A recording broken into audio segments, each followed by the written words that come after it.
It is. But in the new council chambers, and I said it's gonna have lights at the top, so when you turn them on, I'll be able to see. I don't have to guess. Yeah. You can't tell them what, you want to say something or not say something. Okay, there we go. Thank you so much. No, I appreciate it. Okay, I'd like to welcome everyone out this evening. It is January 16th, 2024. This is our regularly scheduled city council meeting for this evening.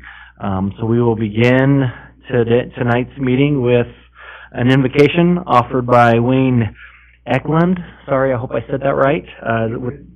Very good. The Caldwell First Assembly of God Church. So if you please stand for the invocation, and then if you would remain standing after that for the Pledge of Allegiance. Dear Heavenly Father, thank you for this community that you've blessed us with. Thank you for the leadership and for the public servants. I ask that as business is conducted tonight, you would allow there to be a spirit of cooperation, mutual respect, and may each person feel the value that you have for them. As people make their way home tonight, keep them safe. And I'll give you the praise in Jesus' name. Amen. Amen. I pledge allegiance to the flag of the United States of America and to the republic for which it stands, one nation, under God, indivisible, with liberty and justice for all. Thank you so much, and thank you for being here this evening, helping us start our meeting with a prayer. We really do appreciate that. Madam Clerk, if you please call the roll. Doty? Here. Shoddy? Here. Register? Here. Dittmer? Here. Alton? Here. Williams? Here. Very good. All city council members are present and accounted for. Are there any conflict of interest declarations from any council members regarding any items on the agenda this evening?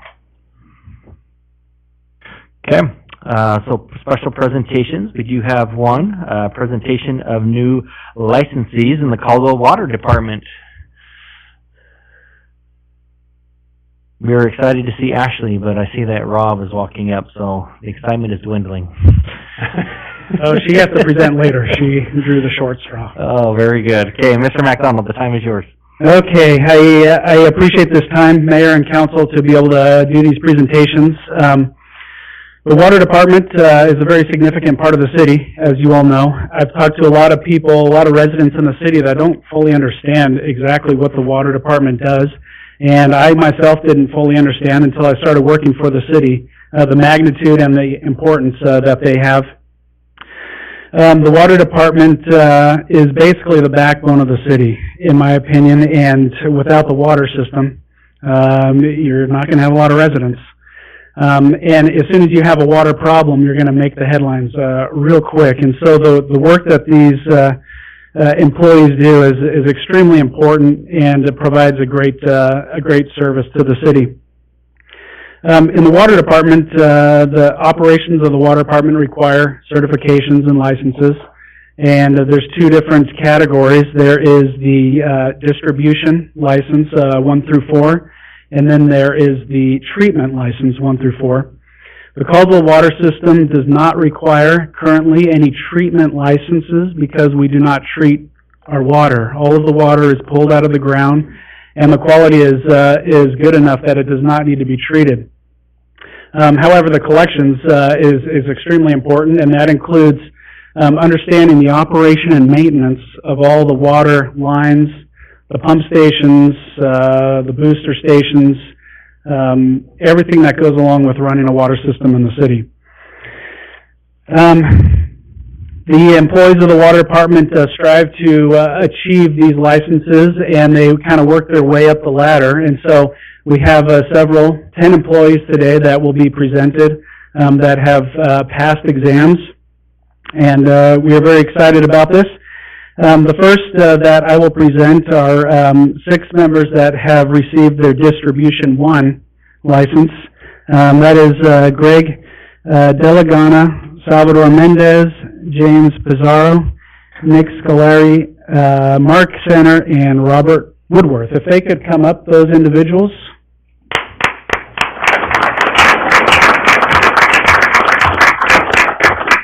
go ahead and stand over here. Just real quick, for the Distribution 1, you have to work for at least 1 year for a public water system. You have to take an exam, pass an exam that goes through a lot of the water distribution principles.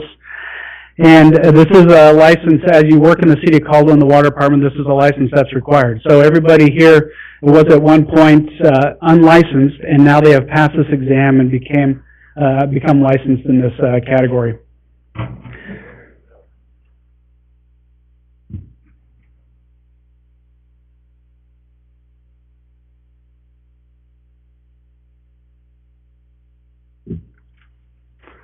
Very good. Thank you very much. Congratulations. Awesome.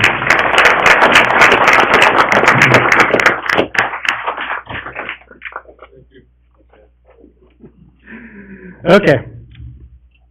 The next one is, even though I mentioned that we do not have treatment licenses required at the city by DEQ, we do encourage our members to, if they are so inclined, if they want to go in that direction and get some of those licenses for treatment, we feel that that is very beneficial to the department. Even though we don't treat the water we have, having that knowledge and understanding in the department helps a lot. And there is likely a point in the future where we will have to treat some of our water systems, or maybe we'll have a well that will need treatment of some sort. So for the treatment, we have 2 individuals, and those are Jeremy Courtright and then also James Pizarro, again, if they could come up. So this is great. As I mentioned, we don't have a lot of members that have the treatment licenses, but to be able to get this knowledge into our department is something that I feel is very beneficial and will help our department move forward. To get a treatment, you have to have at least 1 year of license experience for your treatment 1. Again, you have to take an exam. You have to pass the exam. The city, like I mentioned before, the treatment's not required, but it's something that is encouraged. And so, thank you very much. We appreciate you guys.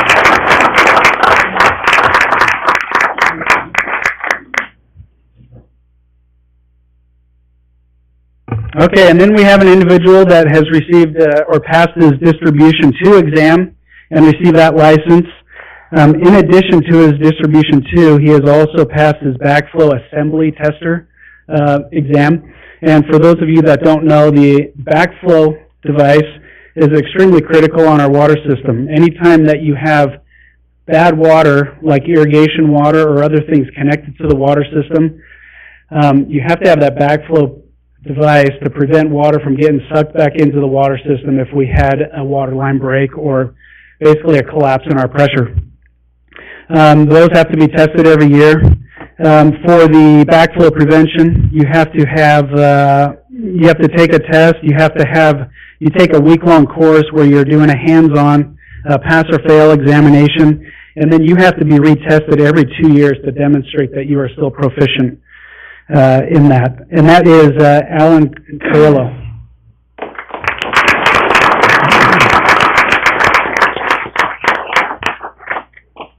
Very much. Come up for the picture.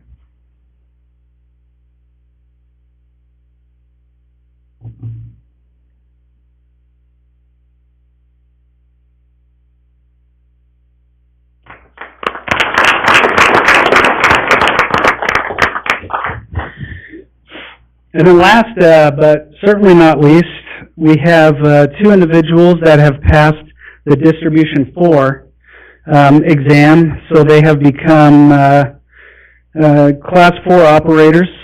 And the significance there is that this requires at least 6 years of experience working at a public water system, and at least 2 years working in responsible charge, meaning that you have to be some sort of manager or have some responsibility operating the system.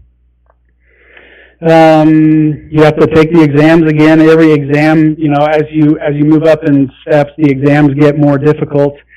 In the state of Idaho, I am told that there are only 78 active Distribution 4 license holders that are currently working, which and we have 2 more of those now in the city of Caldwell.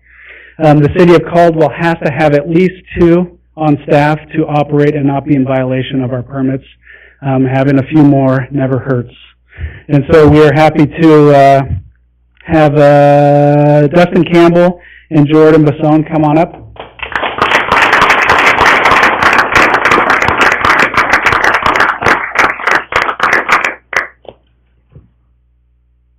Come on up for the picture.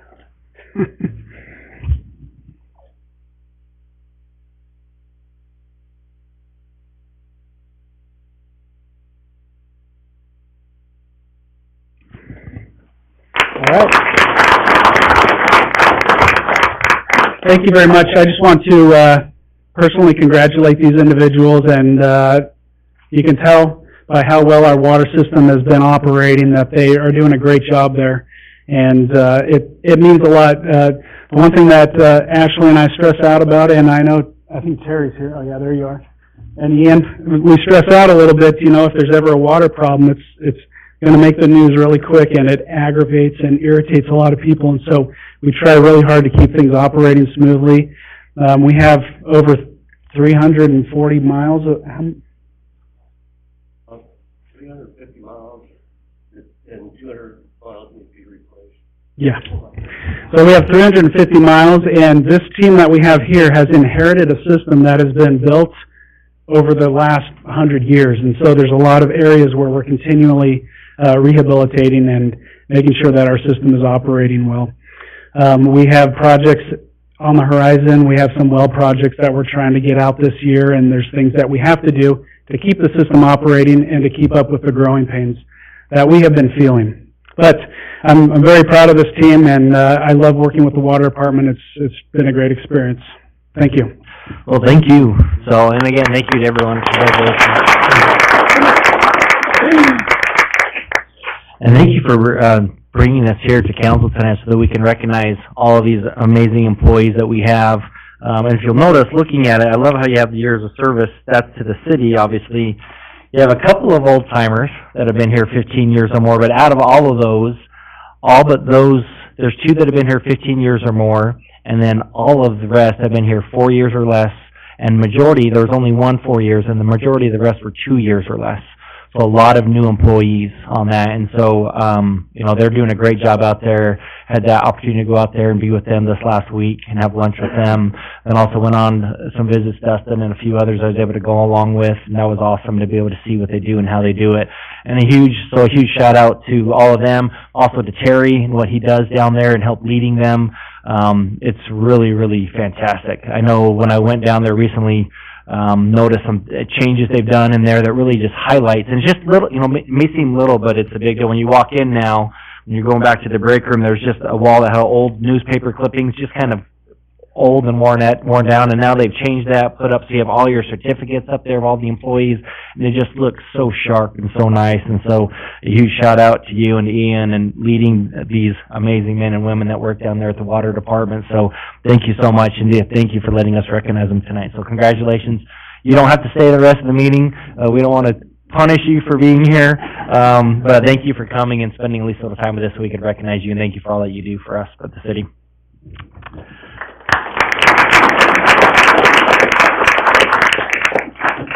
Kind of like what Rob was saying to you, the goal of the water department is to stay out of the news, because it's never good when they do get in the news on that. So appreciate everything they do to keep us out of the news on that. We do not have anybody signed up under audience participation, so that would move us to the consent calendar for this evening. Do we have any motions for the consent calendar? Mr. Mayor, Councilor Doty. I'll make a motion that we approve the consent calendar. Good. And a second? Second. So we have a motion from Councilor Doty and a second from Councilor Williams for approval of the consent calendar. Madam Clerk, or actually, sorry, we do have this up. So this does have to be voted on individually because there are contracts, things of that nature within the consent calendar. So the voting is open at this time.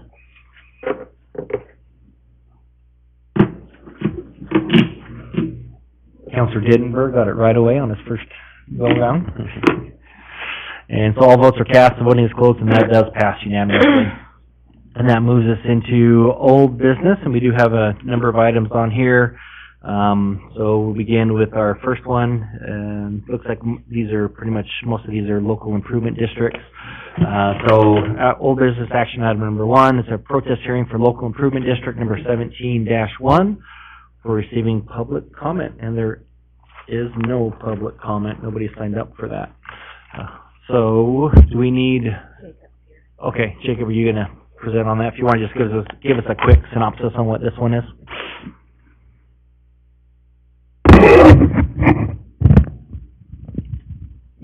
I've never used a mic like this. Is that good? Can you hear me?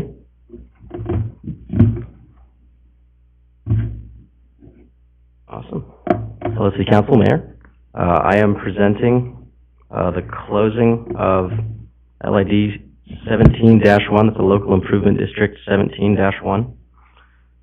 Effectively, City Council meeting of December 5th, I do believe. We passed a motion to hold a protest hearing for this local improvement district tonight. And so effectively what we're trying to do with that is, let me restart. So the point of a local improvement district is to benefit typically the frontage of property owners in the city. So that includes businesses or property owners. In this particular instance, LID 17-1 was for decorative downtown improvements. So as you guys walk through downtown, you can see some of that red pavers or those scored crosswalks that you see. Those are done in decorative improvement downtown districts. In this instance, there were 9 or 8 property owners that participated in this LID 17-1. Since the last meeting that I submitted an assessment roll, one of the owners, originally there was 9, one of those property owners was dropped because there was insufficient signed paperwork, and so there's now 8 properties on that LID.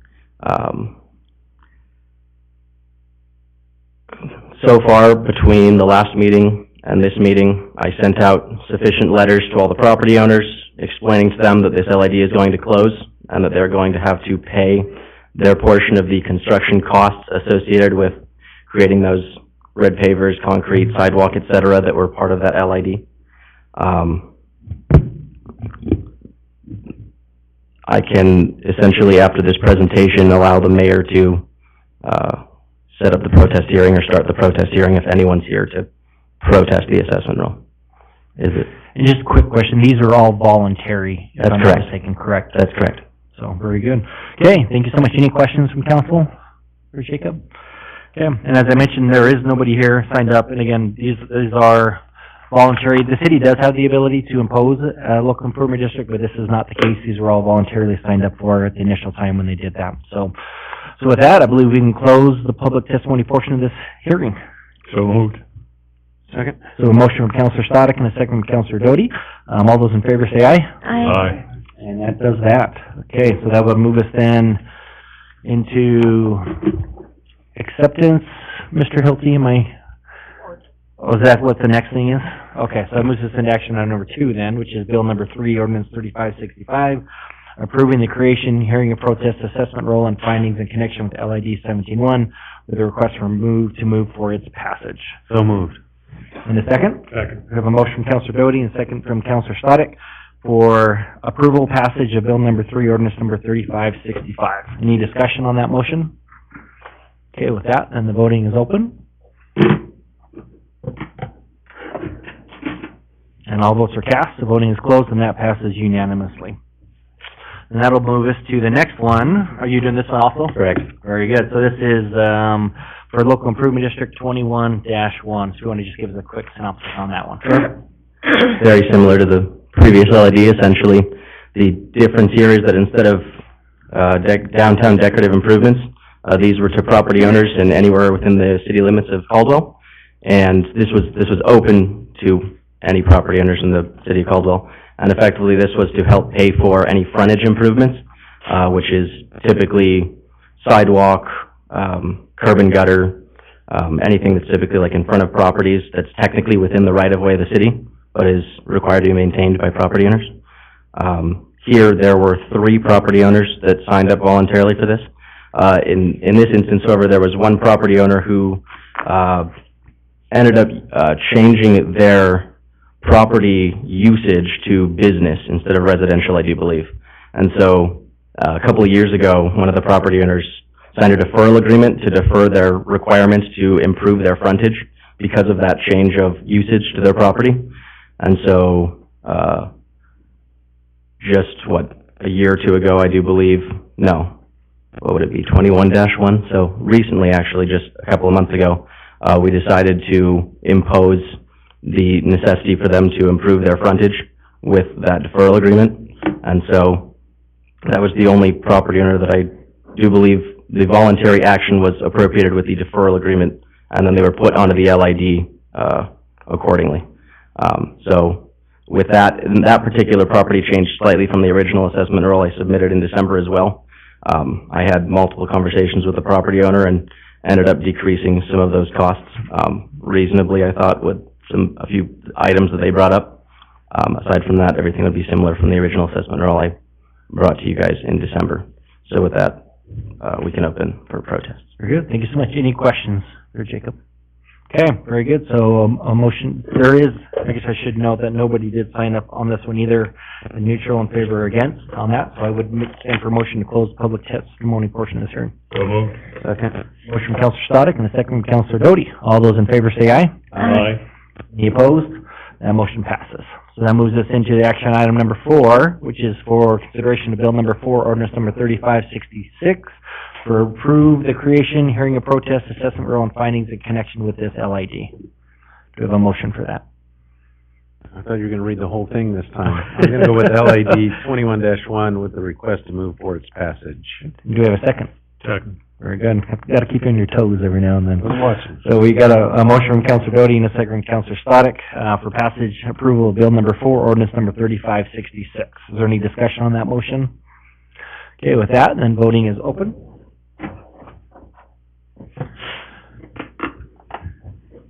All votes are cast, so voting is closed, and that motion passes unanimously as well. And that'll now move us into the next one. So this is for Local Improvement District 21-2. That should be the final one of the night. Again, similar to the previous 2 LIDs, except instead of downtown decorative improvements or frontage improvements, this is specifically for connection fees with the city. So this is to help finance any connection fees that property owners love to pay to connect to typically city water or sewer. In this case, there were only 2 property owners that connected to city sewer and water. No changes from the assessment roll from the original one I produced in December. If you want to open it up for protest hearing, please. Any questions for Jacob at this time? Okay, very good, and that is open, and there is same as the others. There's nobody signed up in neutral, in opposition, or in favor of that, so there's nobody here to testify. So with that, I stand for a motion to close the public testimony portion of this hearing. So moved. Second. So we have a motion from Counselor Stodic and a second from Counselor Doty. All those in favor say aye. Aye. That motion passes. So that moves us into the next item, action item number 6, consider bill number 5, ordinance number 3567, approving the creation, hearing of protest, assessment roll, and findings in connection with LID 21-2 with a request to move for its passage. So moved. Second. So we have a motion from Counselor Doty and a second from Counselor Stodic for passage, adoption of bill number 5, ordinance number 3567. Is there any discussion on that motion? With that, the voting is open. And all votes are cast, the voting is closed, and that passes unanimously as well. Very smooth. So well done, Jacob. Thank you. Appreciate that very much. So Jacob was one of our new employees as well. Had a chance to meet with him a few months back, and super excited to have him on board and doing a great job in the engineering department. Okay, that moves us into action item number 7 under old business. This is for the purpose of taking public comment concerning a proposed amended fee schedule for the Caldwell Fire Department. And actually, it has been requested that we move this to the February 6th meeting. Do we need a motion for that, Mark, or are we? Okay, very good. So it's gonna be renoticed. So that one will be, heard on February 6th, on that. So with that, moves us.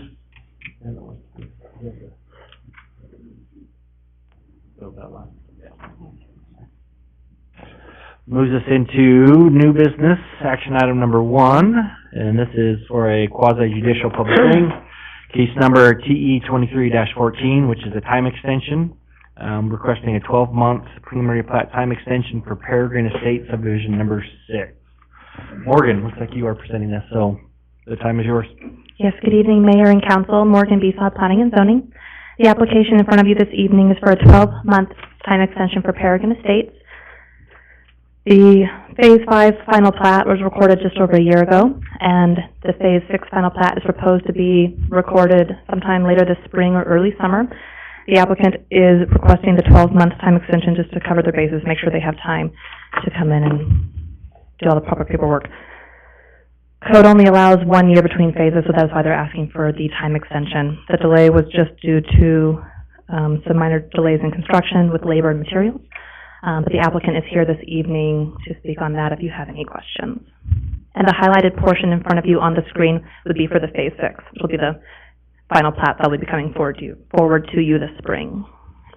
Excellent. Thank you so much. Any questions for staff at this time? Okay, thank you so much. So we do have the applicant here, Wendy. If you want to please come forward, if you state your name and address for the record, and then you'll have 3 minutes for your presentation. Good evening, Mayor, Council members. I'm Wendy Shreve. I'm a planner with JEB Engineers, and my business address is 2760 Excursion Way. Thanks for allowing us the opportunity to apply for this time extension. It's nearly impossible to construct a subdivision within a 12-month period. So it's pretty routine for us to need to come back and ask for extensions.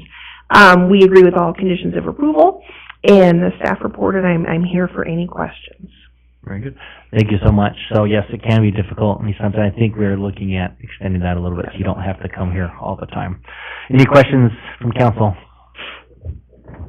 Okay, thank you so much. Appreciate that. Wendy is the only one signed up on this matter. She did try to sign up in neutral, but crossed it out, so. Not neutral.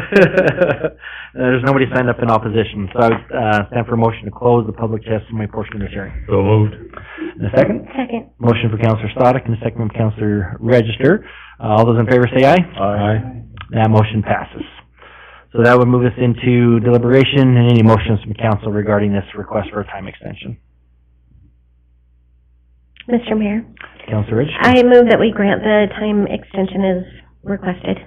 Very good. Do we have a second?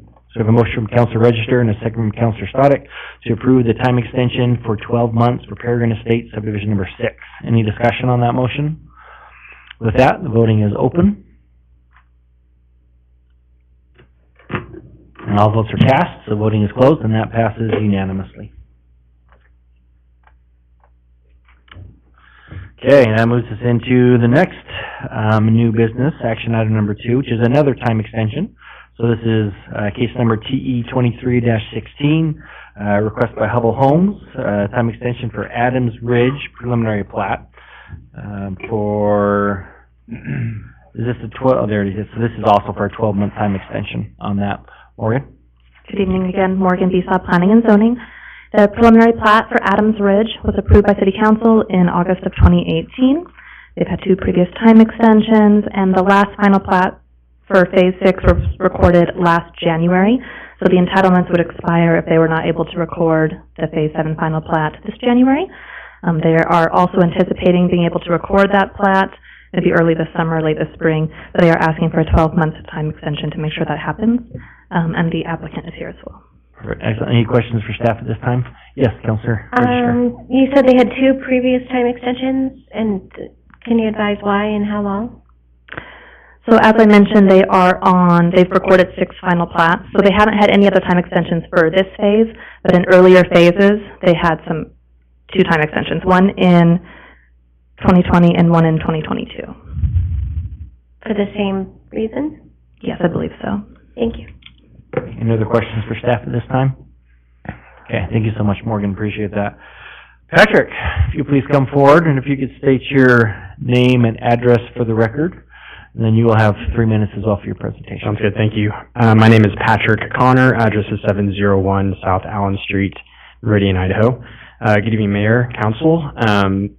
Yeah, so similar to what Wendy said, we are requesting a time extension for the Adams Ridge preliminary plat.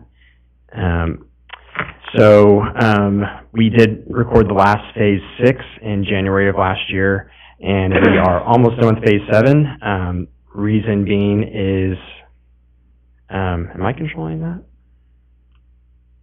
Okay. I think. But you're controlling. Noah is. Okay. Okay, thanks. So, like Wendy said, the 12-month time period for getting plans drawn, getting them reviewed, and getting the phase constructed is a challenge, as you all know. You've probably seen a lot of time extensions up here. The two previous time extensions, the first one was in 2020. I went back today and I was trying to figure out what exactly that was about. I think it was between the first two phases that we did, and it was just early on we had issues with irrigation. We were sharing the irrigation improvements with Arbor subdivision north of us on Ustick, and so we had extended review time for that, and it pushed us back that year. And then the second one was about a year ago, same thing. What a lot of times we come into the last phase or last part of these projects, we enter into winter time, and the asphalt plants close usually in mid-December, and we're kind of stuck for 4 or 5 months until they kicked on again and it's warm enough to pave and pour concrete. So can you advance to the next slide? Thanks. So phase 1 through 6 is complete, everything that's in white. Phase 7 is what we have all the underground utilities for. We're just waiting for things to warm back up so we can finish that. And then phase 8 will be the last phase.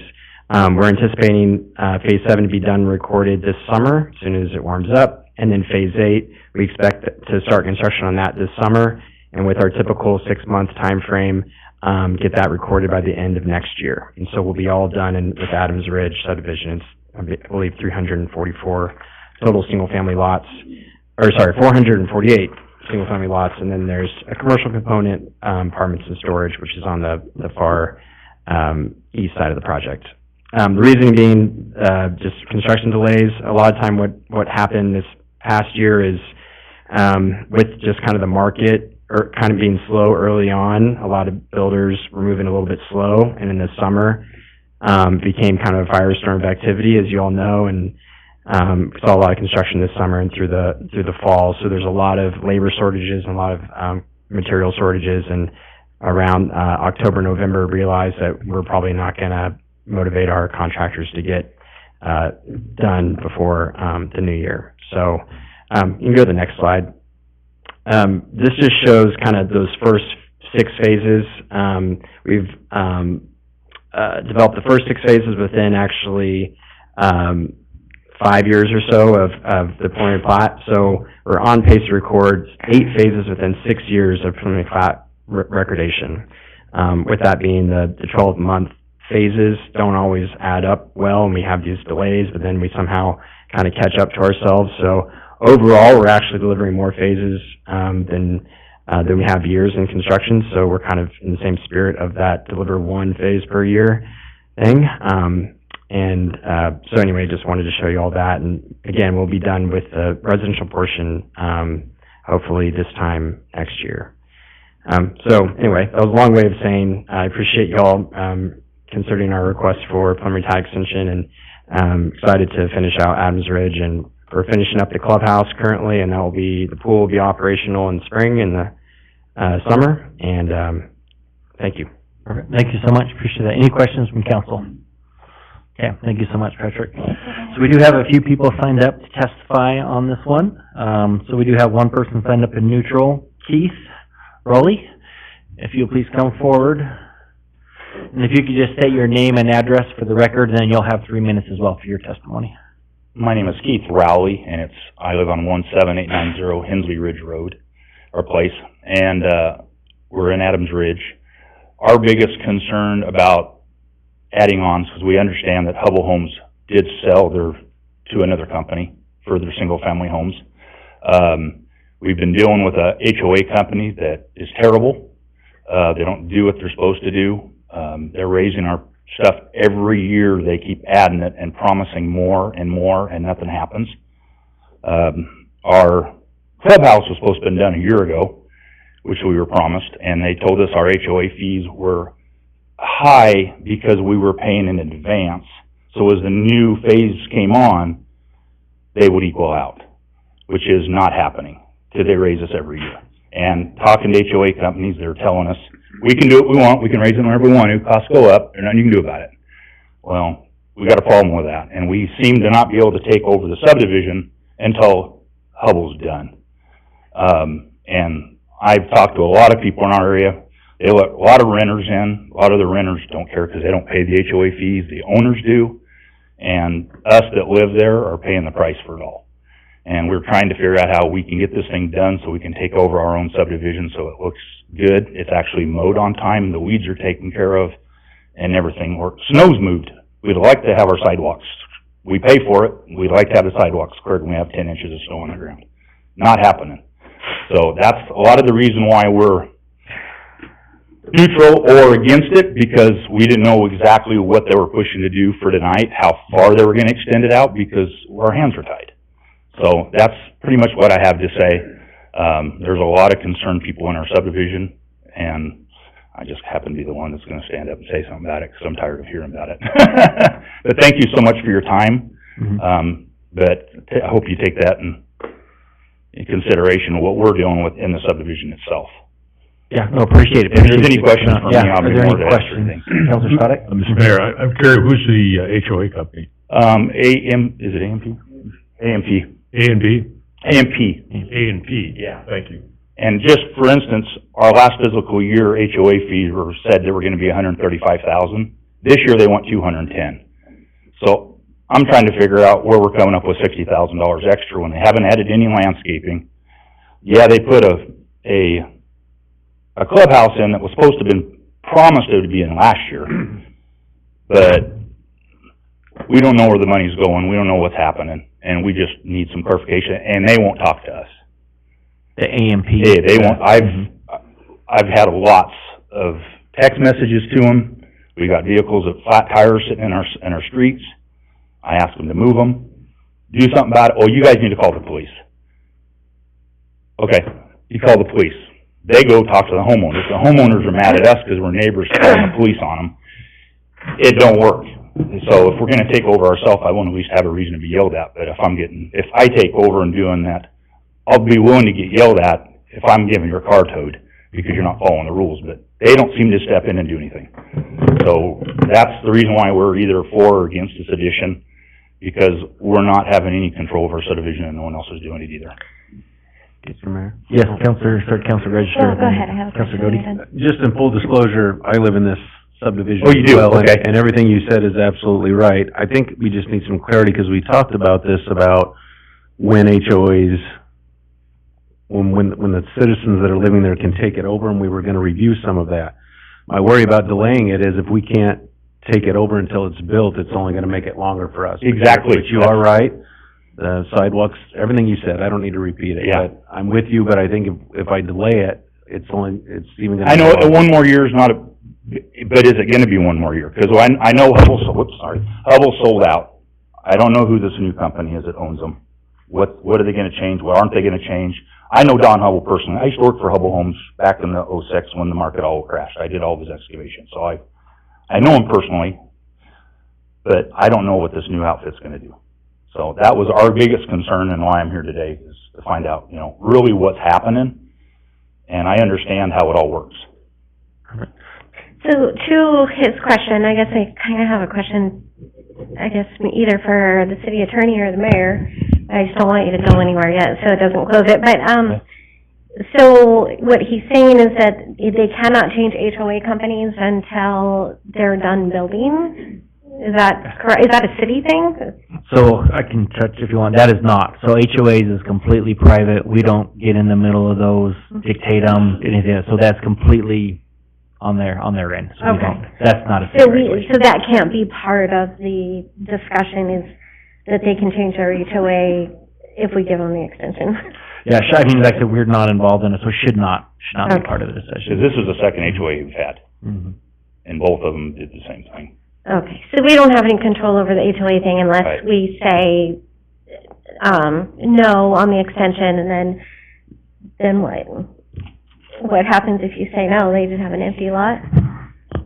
That's a good question. So, basically, they would have to, if you said no, then they'd have to go back for a new preliminary plat request, and it sounds like they'd be stuck. So it's kind of a rock and a hard So place. either way- They'd Yeah, be and that's why we're Because taking either over. way, they get a year extension, or then they have to start the process over to build on it, which could extend it even longer, right? And by my right though, is most HOAs, you have to be completely full, because I had heard at one point, after 50 or 60%, you could do it, but I'm not sure. I'm not on that end of the deal. It's the first time I've ever had an HOA. It'll be my last, if I ever move, but my plan was to stay there.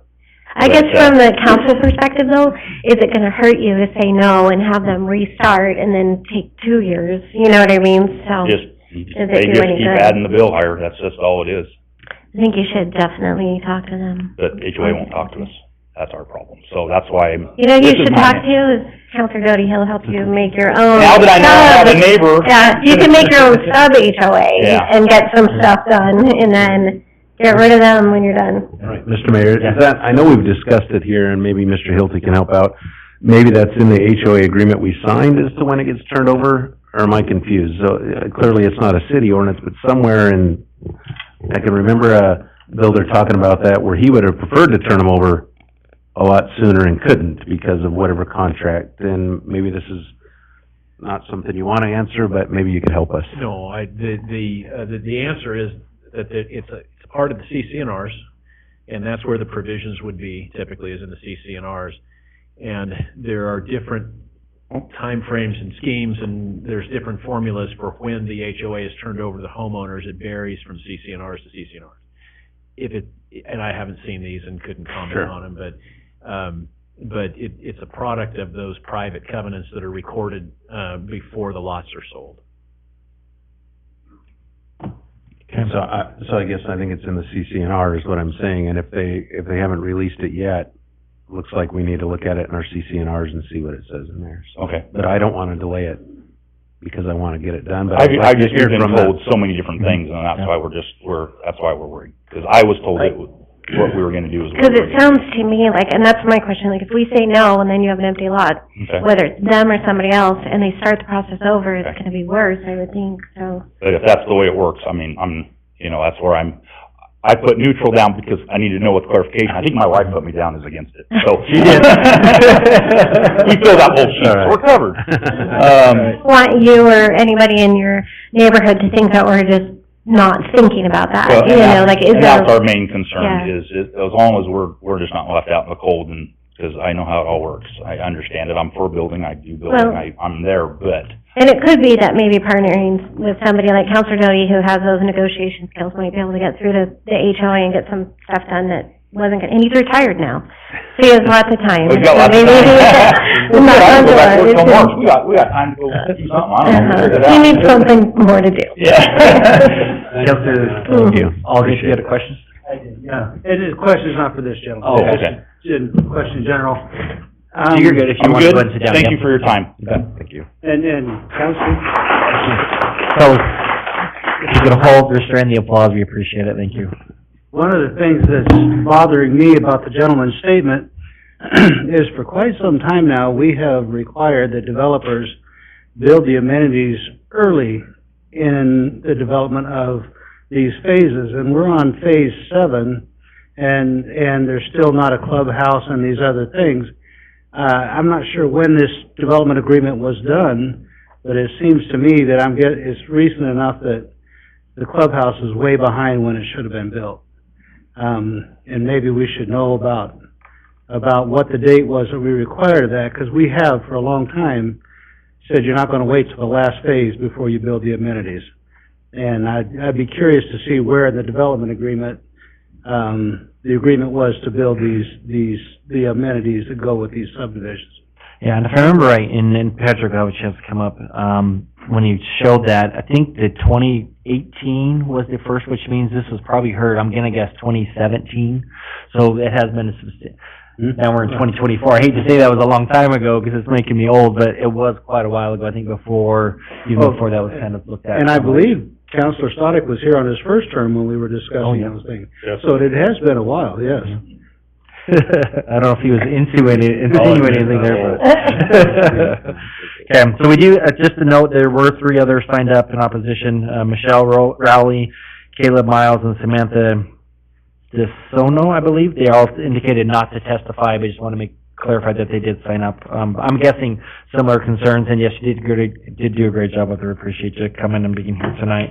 So with that, Patrick, we'll allow you to come up for a rebuttal and answer any questions from the council. Thank you very much. Keith, I appreciate you coming forward and testifying. I know it's not easy to come up here. A little birdie told me that there was a kind of a lot of discussion on Facebook about the HOA issues in particular. I've reached out to AMP and the representative there and asked her, tell me about all the complaints going on at Adam Ridge. It sounds like there's a lot of issues. She says, oh, I don't have anything to speak of. So I have her name. I have her name, I have her email, I have her phone number. So I don't know if you all have the right contact information, but I have a stack of flyers here if you want to contact her. The HOA management companies are hired to make sure that they field questions like this and things like that. And any issues you all have, whether it's on HOA property, if it's, you know, a car parked on a public street, that's a separate jurisdiction, but if it's an HOA issue, absolutely that's why they're there, to get those resolved. Typically, the way that we structure our CCNRs, like Mr. Hilty said, is that the exchange of the management of the board happens at the last house, and usually that's to ensure that everything gets built per the plans that were approved by the city. If, for whatever reason, a different HOA group takes over and they want to start changing landscape plans and things like that, it can kind of be disruptive to finishing the project, and so that's why we have it structured that way. Again, all kind of questions with the HOA as far as the raising of fees, things like that. I think maybe we can discuss that offline, but it is something that's kind of been elevated to a different level, and we can kind of work with that. Some of the discussion about us being sold out or we're a different company or whatever, we're still Hubble Homes. Our ownership has changed to Woodside Homes. It's a global company, but the U.S. operations is based in Salt Lake City. There's about 7 or 8 home building divisions in the western U.S. Everyone in the company is, as far as I know, we haven't had hardly any turnover at all. We do have a new division president who was born and raised here in Idaho, and it's actually been being there for 5 or 6 years now, it's been a lot of welcome changes, and it's going to be a better company in the long run, and we're still an Idaho company. So we're not going anywhere, and we want to finish strong in Adams Ridge. As far as the clubhouse issue that was brought up, I looked at the DA, so the clubhouse lot was in the 5th phase of the project, and I believe it said we had to start development work on the clubhouse as soon as possible after that. So as soon as we got that phase 5 plat recorded, which I believe was probably about 1.5 years ago, we started working on the plans, getting the approvals and done, and we wanted to have everything open as early as we could, but the pool just wasn't open in time for summer, and so it's going to open in the springtime. So as far as that issue, I'm glad it was brought up, because and there are new projects that we're putting forward. A big thing that's being kind of pushed by our new ownership in Salt Lake is getting those amenities done in that first or second phase in the first part. And so there's a project that you all are going to see in a few months that is a priority of ours, and that's something we want to push early, because we want people to know that that's coming early on. We want it to be a point of welcoming the community, and they're not waiting for these amenities to come later on.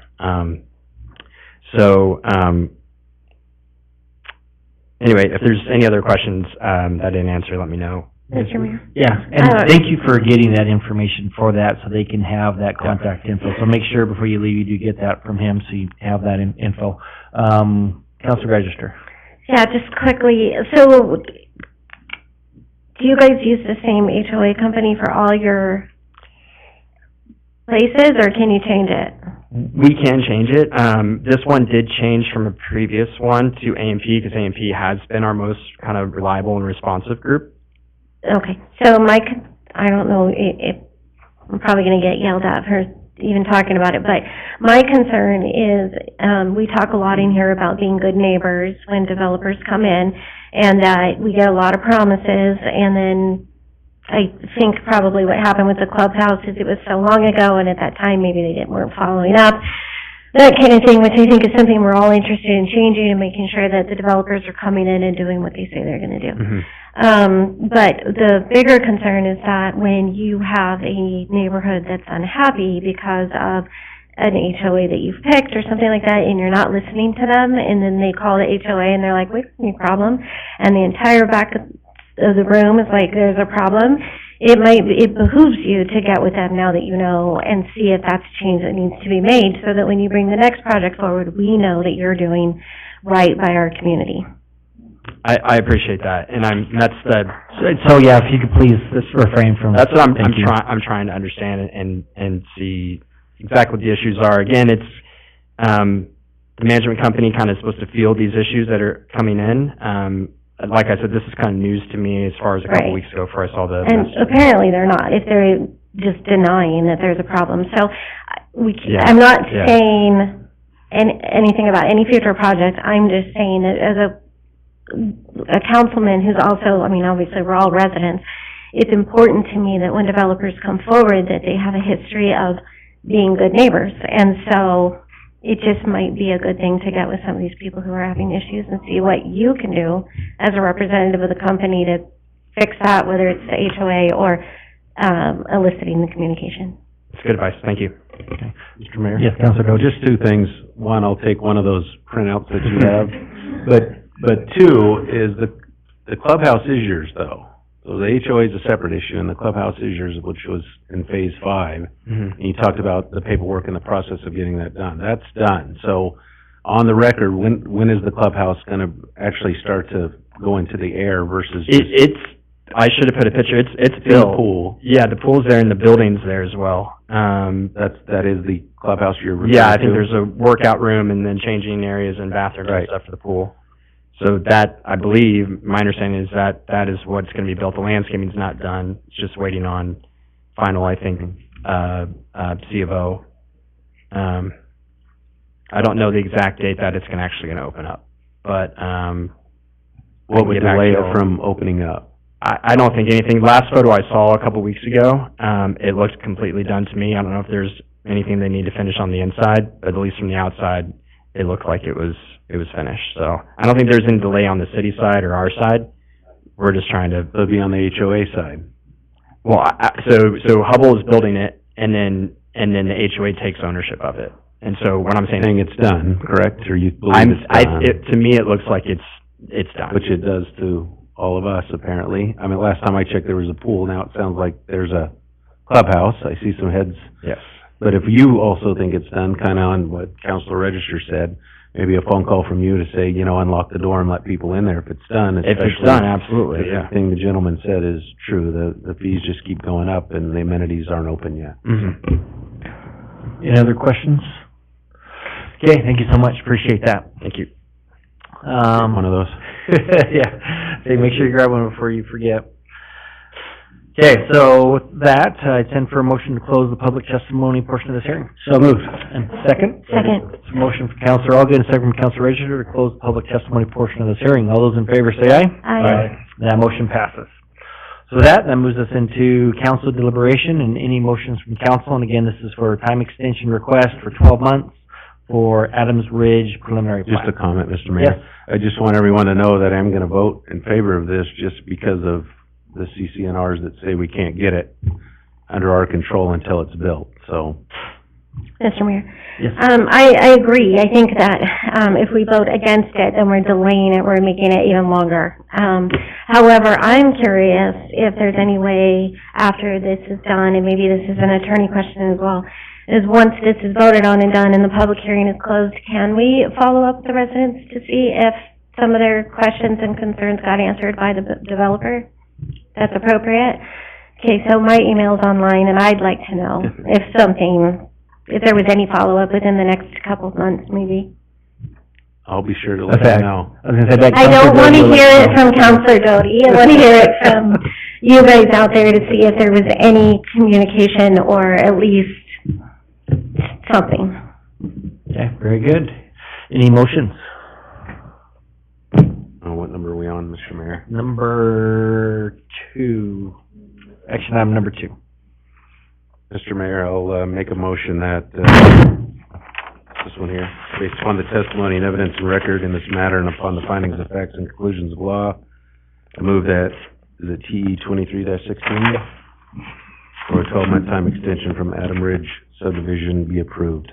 Very good. Do we have a second? Second. So it's a motion from Counselor Doty and a second from Counselor Stoddard for approval of the requested time extension TE 23-16. Any discussion on that motion? Okay, with that, voting is open. All votes are cast, voting is closed, and that does pass unanimously. And again, want to extend appreciation to, obviously the applicant that's here, but especially the people, the residents for coming out on a Tuesday night, especially when it's so cold out there, to come and be heard. So thank you for coming and be part of that. So that's a good looking hat you got on right there, sir. So Ridgeview Warhawks. So, okay, excellent. So that moves us on to, and I do know that gentleman as well, so it's good to see him. Action item number 3, so this is for, bill number 1, ordinance number 3563, amending chapter 9 of Caldwell City Code pertaining to ticketing of improperly parked vehicles, with a request to approve the summary for publication. Speaking of vehicles in that last one, so, Mr. Hilty, I see you making your way forward. Thank you, Mayor. Very straightforward. You'll see that this falls in the category of tweak probably rather than an amendment, but modifying the time which an RV or camper can be parked on the street legally from 48 hours, from 72 hours down to 48 hours. I don't know where this came from or what the reasoning was behind it. Debbie, you probably do. Okay. It's coming from enforcement. This is the request. So, at any rate, that's the sum and substance of this ordinance. I'd stand for questions. Okay, very good. Any questions from council? Mr. Mayor? Mr. Hilty, would this affect some of the CCRs then? Because I know some HOAs have different time elements relative to campers and trailers and all the other stuff. It does not affect the CCNRs. Okay. And so whatever rules and enforcement mechanisms are available to homeowners associations, they would be entitled to go ahead and enforce those. As the mayor indicated, we don't get involved. We would, and for the city side, all we would enforce would be the rules that are established by council. Okay, thank you. Mr. Mayor, just a comment. Councilor Doty. Unless it's changed since I retired, it conforms with state law for 48 hours. That might be some of the... Yeah, good point. Okay, very good. Any other questions? Okay, thank you so much. Appreciate that, Mr. Hilting. Okay, so again, this is bill number 1, ordinance number 3563, is before council for, do we have a sign-up sheet on this? No, Okay. Oh, it's just, okay, yeah, it's an ordinance amendment, okay. So with that, this is before council for your discussion or any motions for adoption of this bill and ordinance. Mr. Mayor, Councilor Olgen. I move that we approve ordinance number 3563, amending chapter 9, 9-7-13, and move for its approval and approve the summary for publication. Very good. So we have a motion for adoption of bill number 1, ordinance number 3563, and approve the summary for publication. Do we have a second? Second. That motion was from Councilor Allgood and the second from Councilor Williams. Any discussion on that motion? With that, the voting is open. And all votes are cast. The voting is closed, and that passes unanimously. Okay, and that moves us into action item number 4. Almost hard to keep up with you guys tonight. So this is for consideration of bill number 6, ordinance number 3568, which is request for annexation of North Ranch Business Park, Phase 5, Lot 3, Block 3, into the Caldwell Municipal Irrigation District. So again, this is just one of those housekeeping items of adopting that and moving that into our irrigation district, which we do have and control our own on that. So any questions for staff in regards to this bill and ordinance? Okay, with that, then again, there's no sign-up sheet on this and no testimony to close. So I stand for any discussion or any proposal for adoption of this bill and ordinance. Mayor, Councilor Williams. I move to approve bill number 6, ordinance number 3568. Very good. Do we have a second? Second. So that's a motion for approval of passage of bill number 6, ordinance number 3568, along with the request to move, for the adoption annexation of the Caldwell Municipal Irrigation District. Motion from Councilor Williams and a second from Councilor Stoddard. Any discussion on that motion? With that, the voting is open.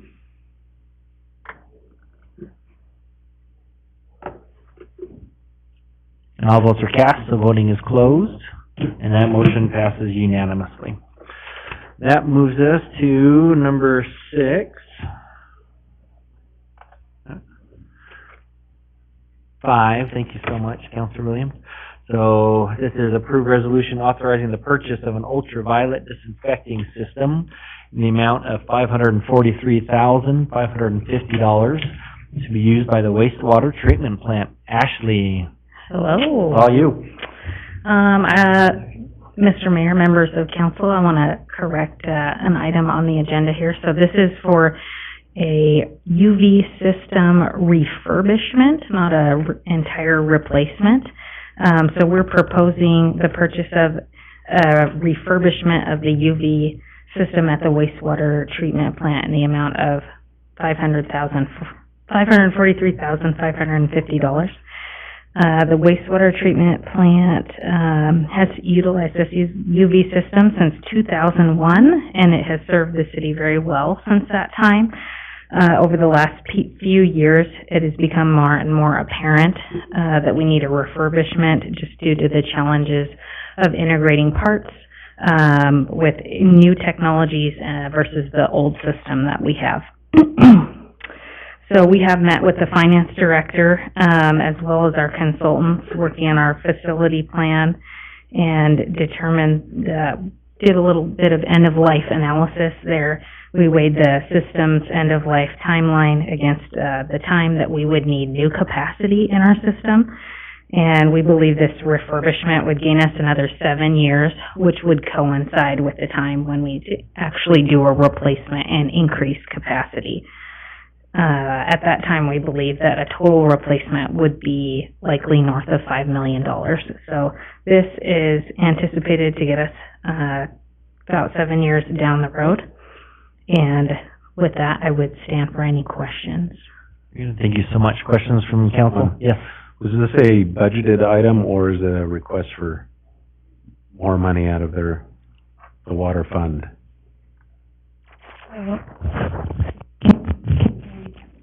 Yes and no. Keeps going in and out. Can you hear me? Yeah. Okay. So I did request those actually, and Tony, this item is not budgeted. We could have proposed this 2 ways, through a transfer, where they would have not purchased 2 vehicles within their current budget. Those vehicles still need to be purchased and would have just delayed. And so my recommendation to them was to come forward. They do have the cash available, and to do a budget amendment to ask for this item. Follow up? Thank you. Oh, okay. Other questions? Councilor Dittenber. Mr. Mayor, Ashley, I have a question. I think disinfection is important to our wastewater treatment process. Okay. And so somewhere along the line, either through your lab results or through your readings, you determined that UV wasn't working or is not working. Is that correct? It's not that it's not working. It's that it is getting much harder to acquire the parts that we need for the age of the system that we have. So every time we have a technician come out and look at it and help troubleshoot it, it's harder to get those parts just because they're not being made anymore. Tony described it to me as putting new tires on an old car. He could probably speak to the technicalities of that, though, if you wish. No, I just, having been a manager of an NPDES permit, knows that there are specific fines and penalties for not meeting the qualifications of your NPDES permit. So $500,000 now might be really putting our finger in the hole in the bucket for possible fines. Is that correct? I would say that we are trying to get as much life out of the system as we can. Tony keeps an eye on the permit very closely every day, and you're correct that a potential permit violation could cost you $50,000 per violation per day. And so that is one of the items connected with the urgency of making this switch so that we can get the parts that we need on a regular basis that are readily available. Thank you. Just maybe a quick question. So what do we expect the life expectancy of this to be? Do we have, like, in 5-10 years, we're probably gonna have to replace the whole system? Do you have Yes. a timeline on that, or? Yes, so we looked at that, is now the right time to replace the whole system? And so the thought was that we wanted to try and coincide a replacement with when we need more capacity. So the thought is that this would probably get us 7 years down the road, so that we can get as much life out of the current system. And then also, in 7 years, we will be looking at a replacement and increasing capacity for the future needs of the city. Excellent, thank you so much. Just quickly, do you know what the cost of replacement is, or will we be looking at? The total replacement. So I was talking to Tony about this before, because I thought you might ask that, and we thought that it would be a bare minimum of $5 million, likely more when we get 7 years down the road. So are you guys gonna start budgeting for that then, or? Yeah. And will it be a UV system, or is there a new? It will likely be a UV system with greater capacity, so we would take the existing down to scratch or find a new site. We have to deepen and widen the channels because of the greater amount of water that would have to go through it. And that would probably be fund balance in the future.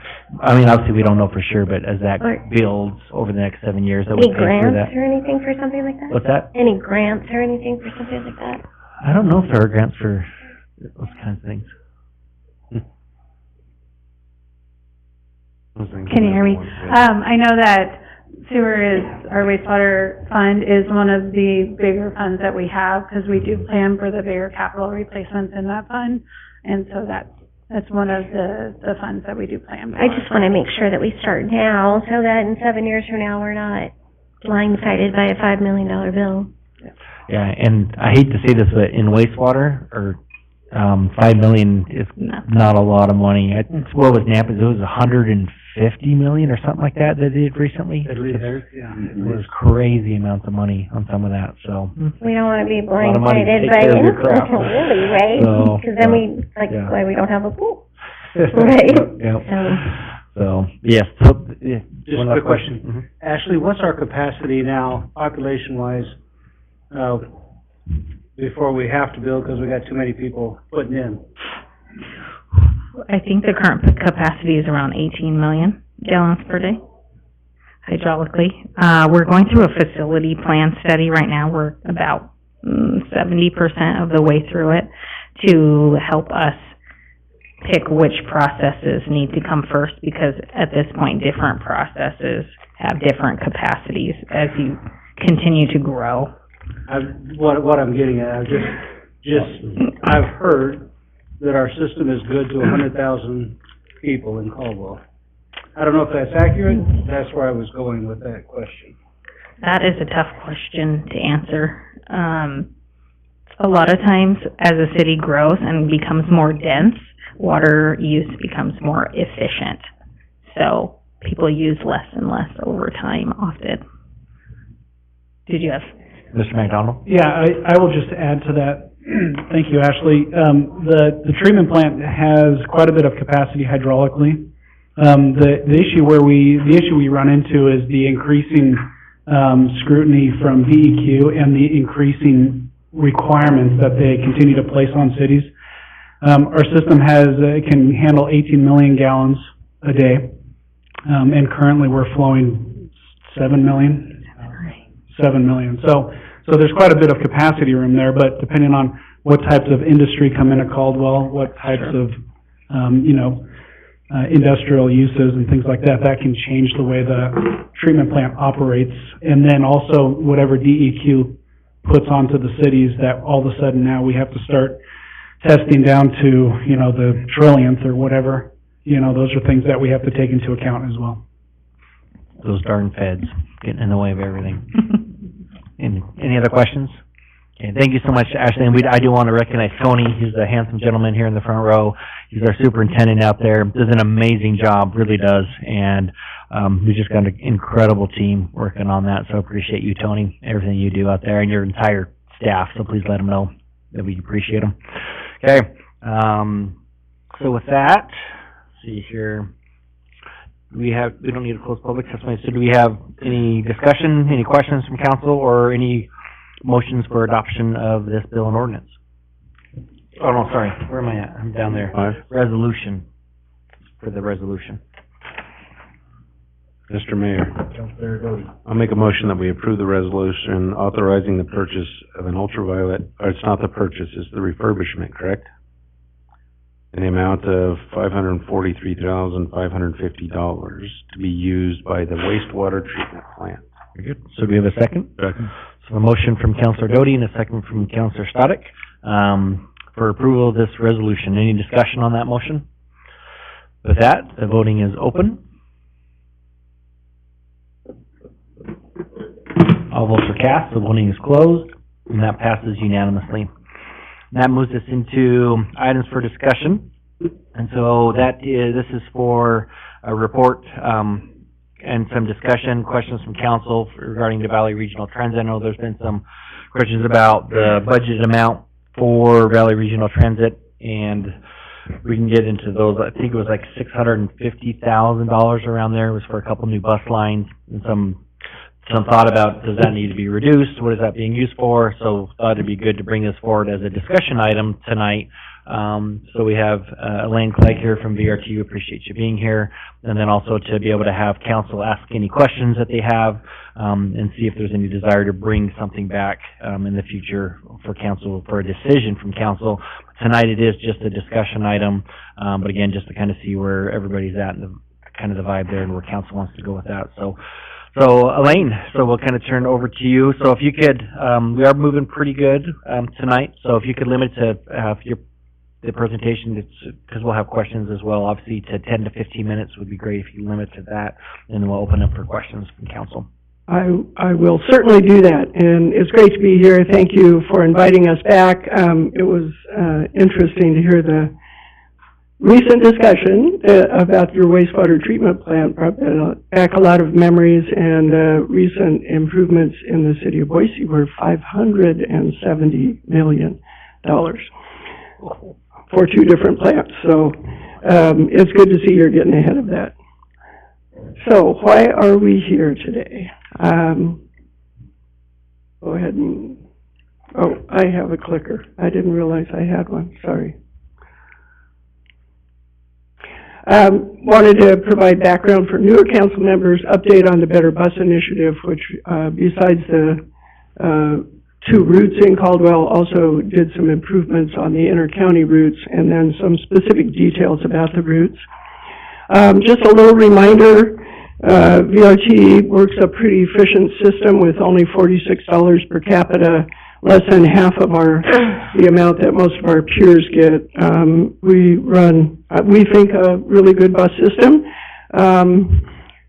We know that we would have more ridership if we had more service, but what we're aiming to do is improve the service and improve the ridership with the money we have this year.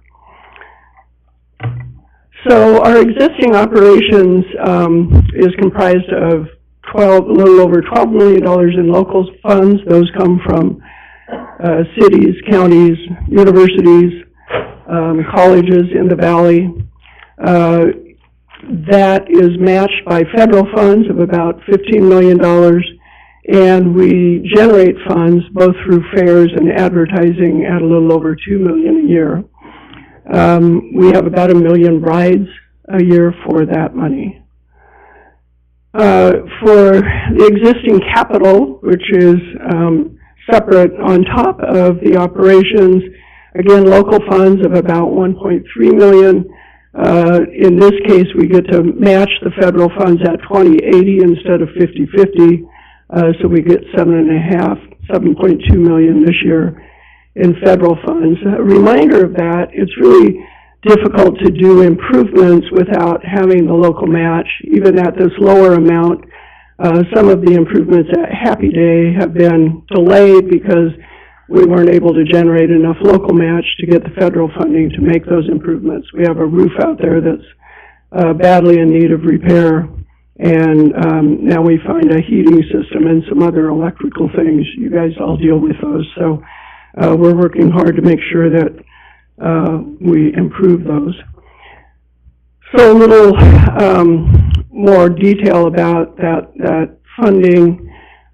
These are voluntary contributions. We don't have a dedicated funding source. So we are reliant on all of you to help us and understand why providing these services is a benefit to your citizens. We're working hard to increase that directly generated revenue. This is a little different from what you saw on the slide before, because that other slide also contains the money that we receive from the sale of assets and some other things. This is just fares and advertising.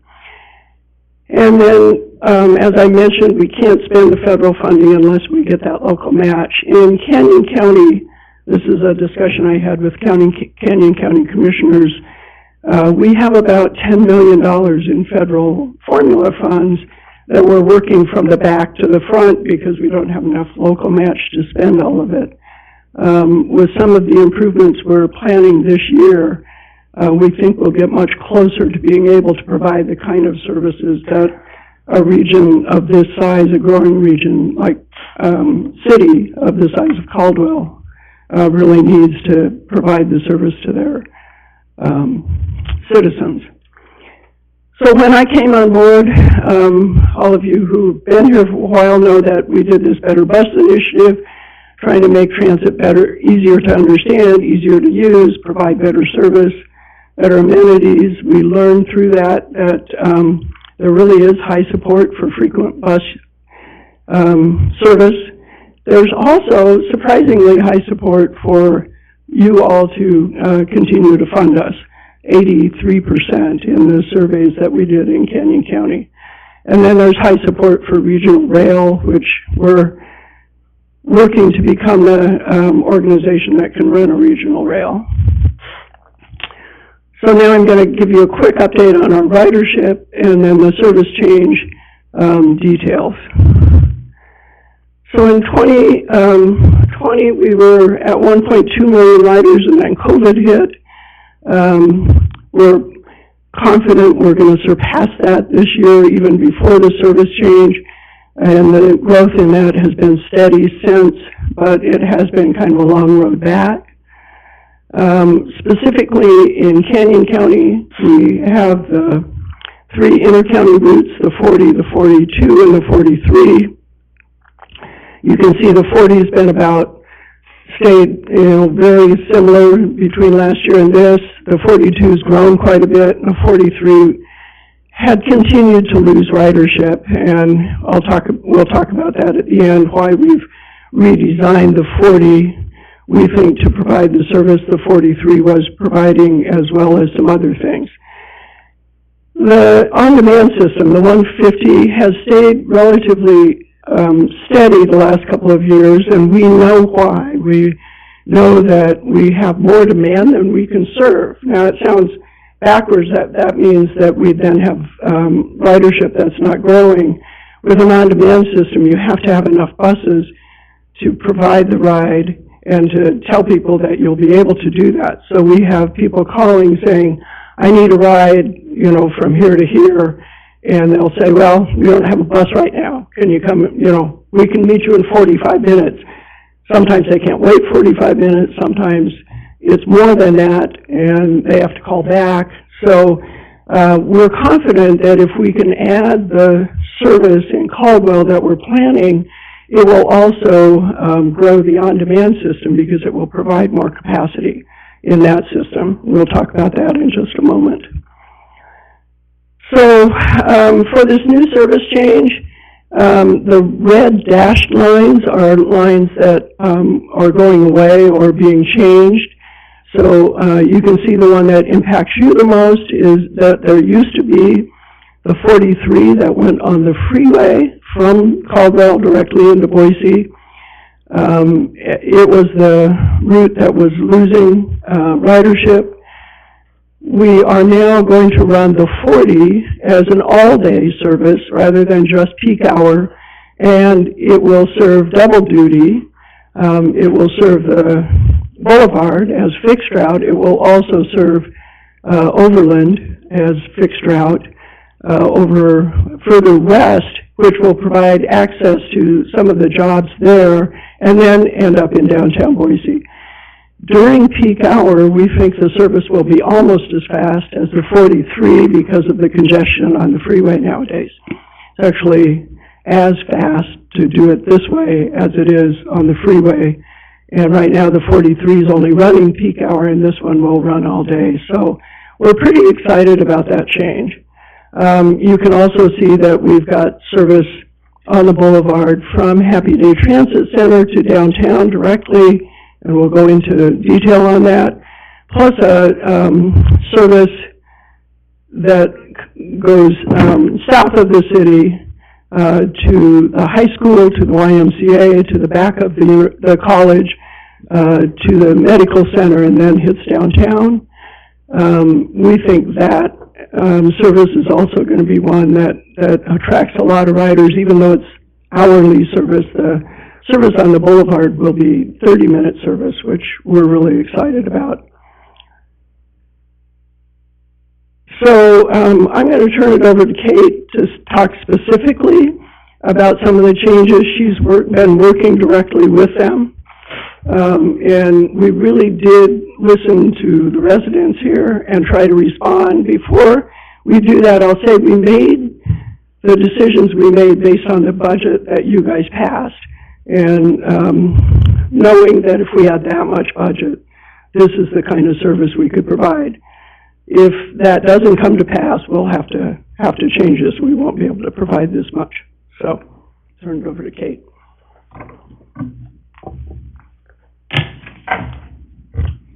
Good evening. Kate Dahl, Principal Planner, Valley Regional Transit.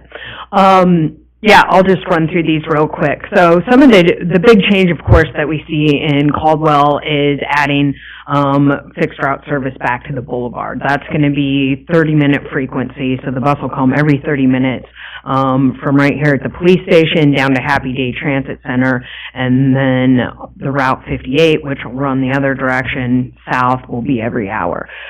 Essentially what this will do, this will connect to some of the other routes, the 40 and the 42, which will allow folks here in Caldwell to make connections into Nampa, Meridian, and Boise. We did adjust the timing in the bus stops to fit our riders, and we also changed the on-demand boundary. You may have recalled it was kind of a bubbly shape before, which made it a little bit difficult for people to figure out exactly whether they were in it or whether they were out of it. And overall, we increased transit service.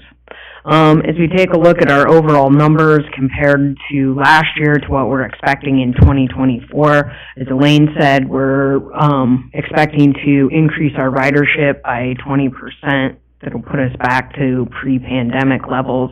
As far as the Caldwell routes, we'll be looking at 57,000, almost 58,000 rides out of that, which contributes about 5% of that total.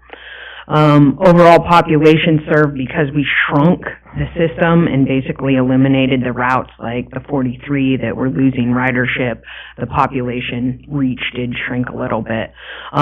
Surprisingly, we did reach more jobs, and that's primarily because most of the businesses are clustered on our higher ridership routes.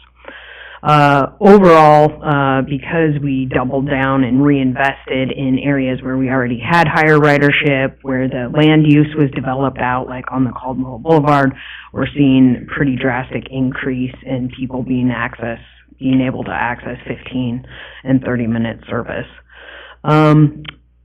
Because we shrunk and kind of moved, in the past VRT, we've run a coverage-based system, which essentially tries to touch as many points in both counties as we can.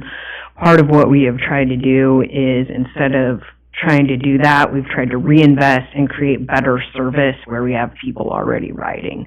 And so the frequency versus coverage numbers, you can just see that's a shift of about 10%, which is pretty substantial for a system of our size. Another thing that, so as part of our redesign, we have to follow Title VI, which is the Civil Rights Act, which prohibits discrimination on the basis of race, color, or national origin in any program or activity that receives federal funds or assistance. And what this requires of us, that when we do change our routes, that we review it to make sure that vulnerable populations are not being disproportionately impacted. What the numbers you see here shows is that we actually are positively impacting them by providing more service to our vulnerable populations. And the addition of the routes 56 and 58 in Caldwell were a big contributor to that. I'll just run through the routes real quick. The Route 40, so this of course is going to extend service from Nampa to Caldwell. We're adding 4 times more trips.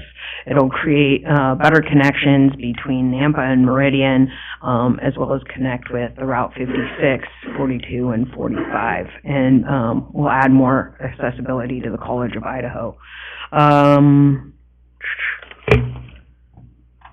Next. You can see here where it runs. It starts here in Caldwell, runs all the way into Boise, and maintains service between all 4 cities.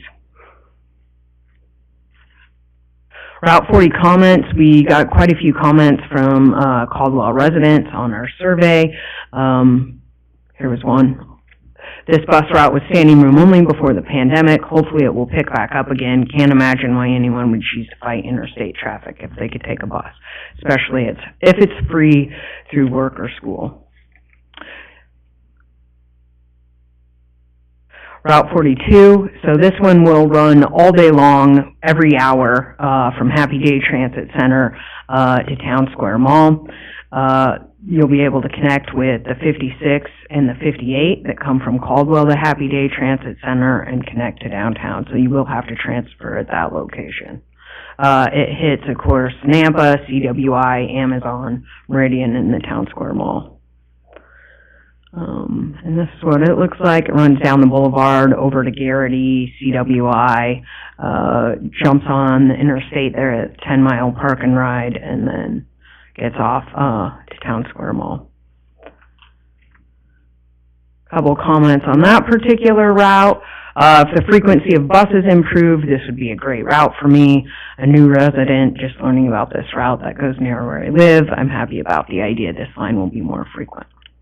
I'll let you read the rest of that.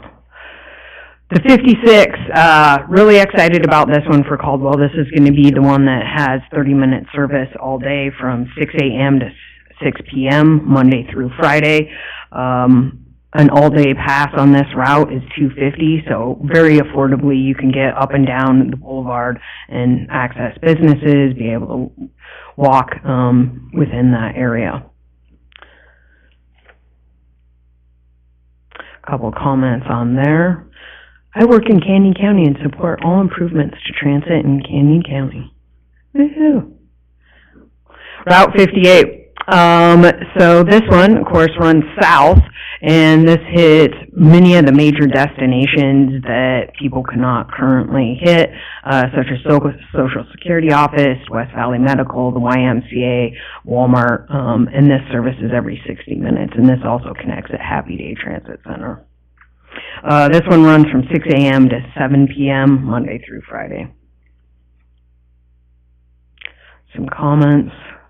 Caldwell and especially Cleveland Boulevard can be pretty terrifying places to walk or bike, especially in the peak and summer weeks. This line in Caldwell South, together with increased connectivity to the rest of the valley, will greatly reduce my need for a car in the area. The 150, so the on-demand area, as you know, is corner-to-corner bus service. We've simplified the boundary, and we have so much demand on it, we're losing ridership, and that's part of the reason that you guys helped us by reinvesting in doing the Route 56 and the 58. People will be able to get up and down the boulevard a lot faster and more consistently than they can with the on-demand service. And so by adding the 56 and the 58, it'll free up more of the on-demand service so people can really reach those destinations that are off the boulevard, that they're having a hard time. But most of the demand for on-demand is really up and down the boulevard. So we think that'll be taken up by the Route 56, 58, and 42. And open this up so that people can get around a little quicker. This is what the simplified boundary looks like, which we've snapped to the nearest roadway. You can see the red dots on here. This is where the old, on-demand service area was. So there is a couple areas that are losing service, but there is area down along Karcher there where it is gaining service.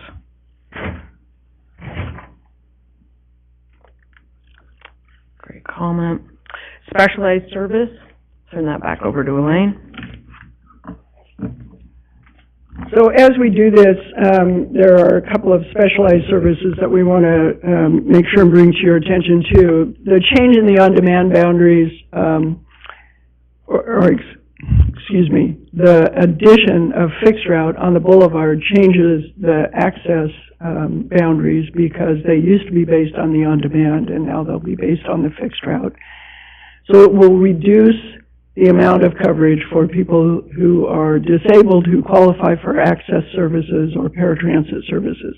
However, at the same time we're doing that, we've just started a new service called Beyond Access that will pick up not just the area that will have been lost by the access service, but much more.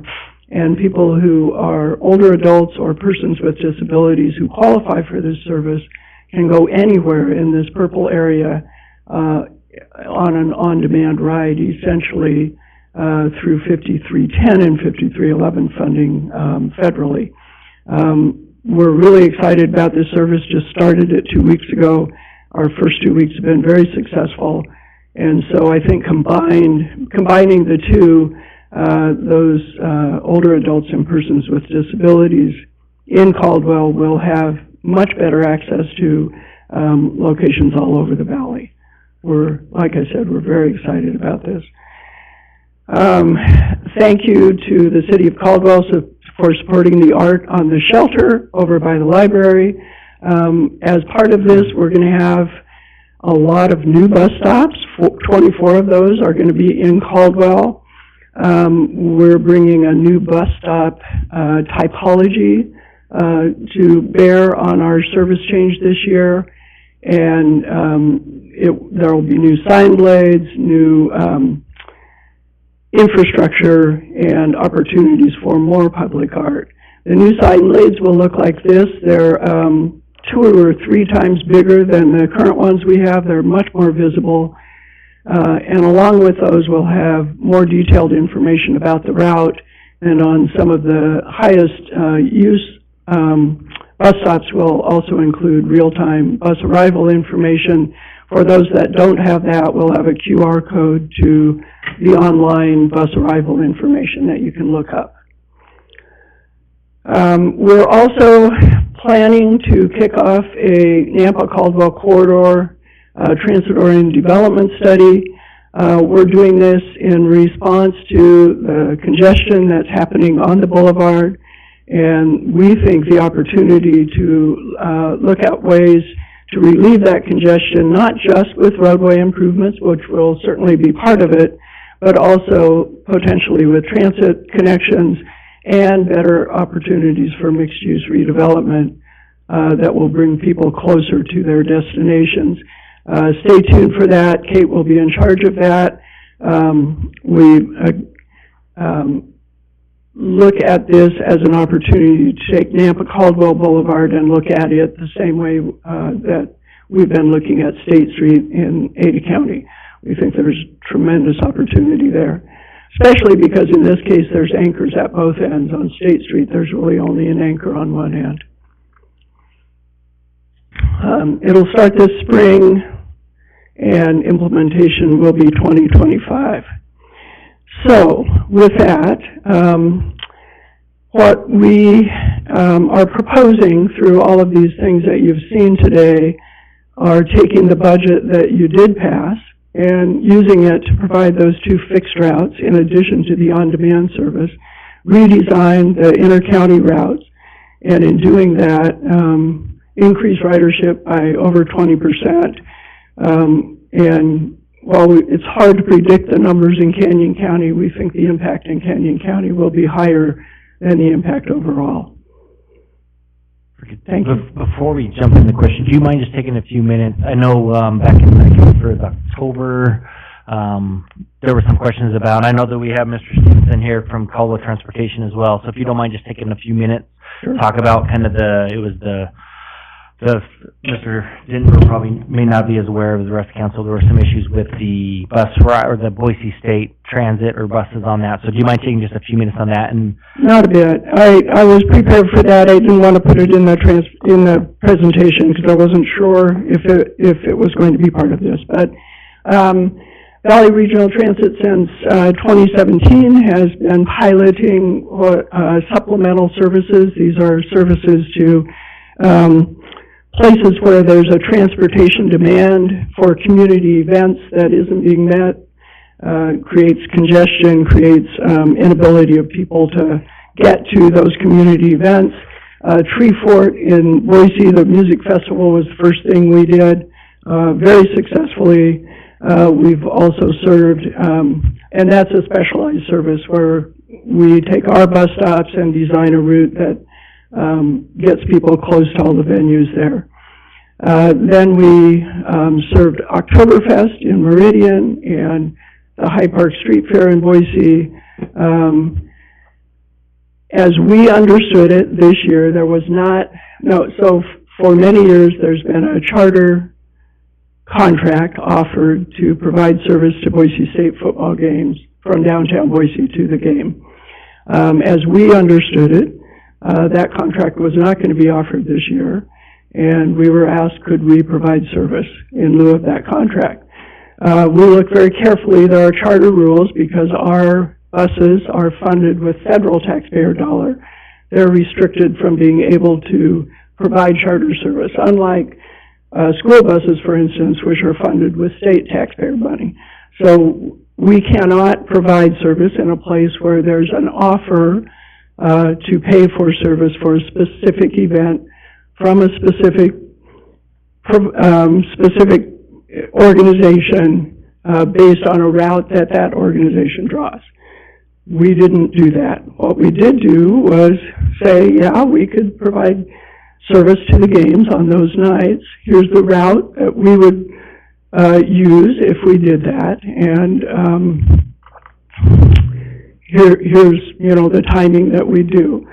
And we did that for this year. We learned later that there had been discussions about offering a contract. If we'd known that, it would have made a difference in whether or not we chose to go forward, but we didn't know that. So we did go forward, we provided the service, it was very successful, but as with all pilots, you guys do these too, we learned it wasn't sustainable financially for us from a staffing standpoint, and we have told, you may have seen a recent news report yesterday, that we're not going to provide it next year. So we didn't do it to compete with anyone, we did it because it was a community event where there was community need, clear transportation nexus, and I think we did the right thing, knowing what we knew at the time was successful. We won't be doing it next year. Very good, appreciate that. So I was trying to set up Mr. Stevenson up and then do questions, but I think probably maybe questions now and then we can bring Mr. Stevenson up on that. Does that sound good path forward? So any questions from council for Elaine? Mr. Mayor, I just have some budget questions. First of all, Ms. Clegg, what do you understand that Caldwell is going to commit to Valley Rapid Transit for this next fiscal year? Do you have a number? My understanding was that the budget was about $650,000, and we based our decision for the kinds of service we'd provide. So our regular request from Caldwell for regional overhead and being a member, providing all of that would have been $350,000. Providing operation cost, local portion of the operations cost is about $150,000 per route, and so we took that difference and designed these two routes. Okay, because in this budget deal I think you folks put out, the impression is that you're only going to charge $345,142, when in fact it's going to be $660-some thousand. So and there was an asterisk next to Caldwell, and there's also one next to Boise, which says final contribution amounts will be determined after fiscal 2024 service charge is finalized, so what's the real number, 347 or 600 and some thousand? You know, that chart is based on, as I noted, our funding is all local contributions, voluntary contributions, and so we never know from one year to the next what we're actually going to get. In planning, we have to be able to say, oh, if we don't get it, what would we do? So the real number is 650,000. Yeah, I wish that would have been on here, because I think it's... I'm sorry, I'll agree with you. I'm not quite a year in. That form will look different next year. I didn't have time to change it this year. So I don't disagree with you. Okay, and then Napa, for instance, did they reduce their amount from last year, do you know? They did not. Napa is going to provide not just the same amount they did last year from their general fund, but the transportation fund is also going to kick in $100,000. We have a little bit of COVID money left. They've made a commitment over 3 years to come up to over $800,000. But what's their commitment this year then, fiscal 24? 450, if I remember correctly. I don't remember the exact number. And what was the original amount? Was it in that 800,000 range, or was it not? The request was in the 800,000 range. So they're receiving 471. Our fiscal budget for fiscal 23 was 240,442, and now we're up to 600 and plus thousand. Did the 240, did that include capital too and the other things, or what figure was that? That's another anomaly that I'm learning about this budget. So again, 300,000 is so you get the new fixed route service.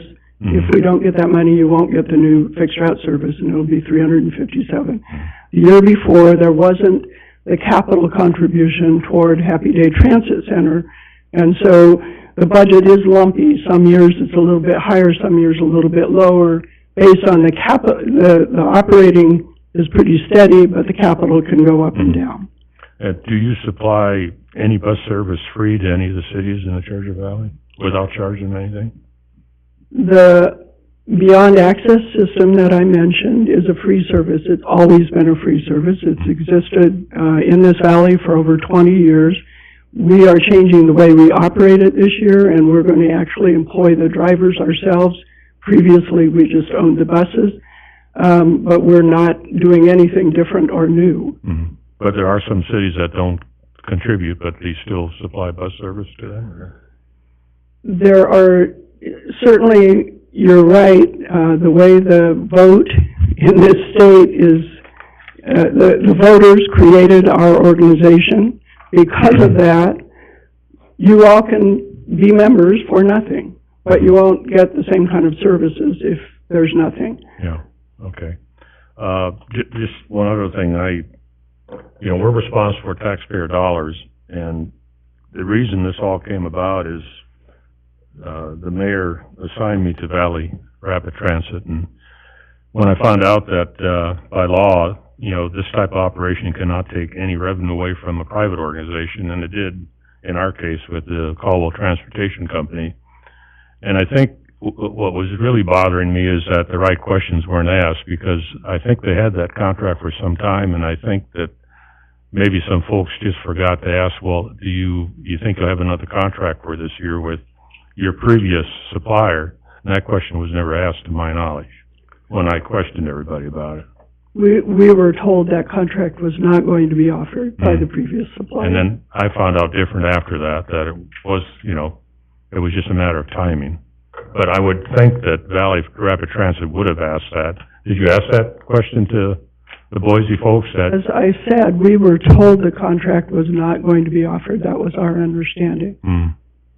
Because that's not what I heard. But anyway, again, we're responsible for taxpayer money, and Cole was putting a lot out of this thing. And I don't have a big problem with the 345,000 at all, but I do have a major problem with the 650,000. That's just out of line, and we should not be doing this. And I know that there are a few folks in our area that use this service, but at what amount do we agree upon? And I think if you look at the the numbers compared to the 650,000 is just way out of line, in my opinion, so.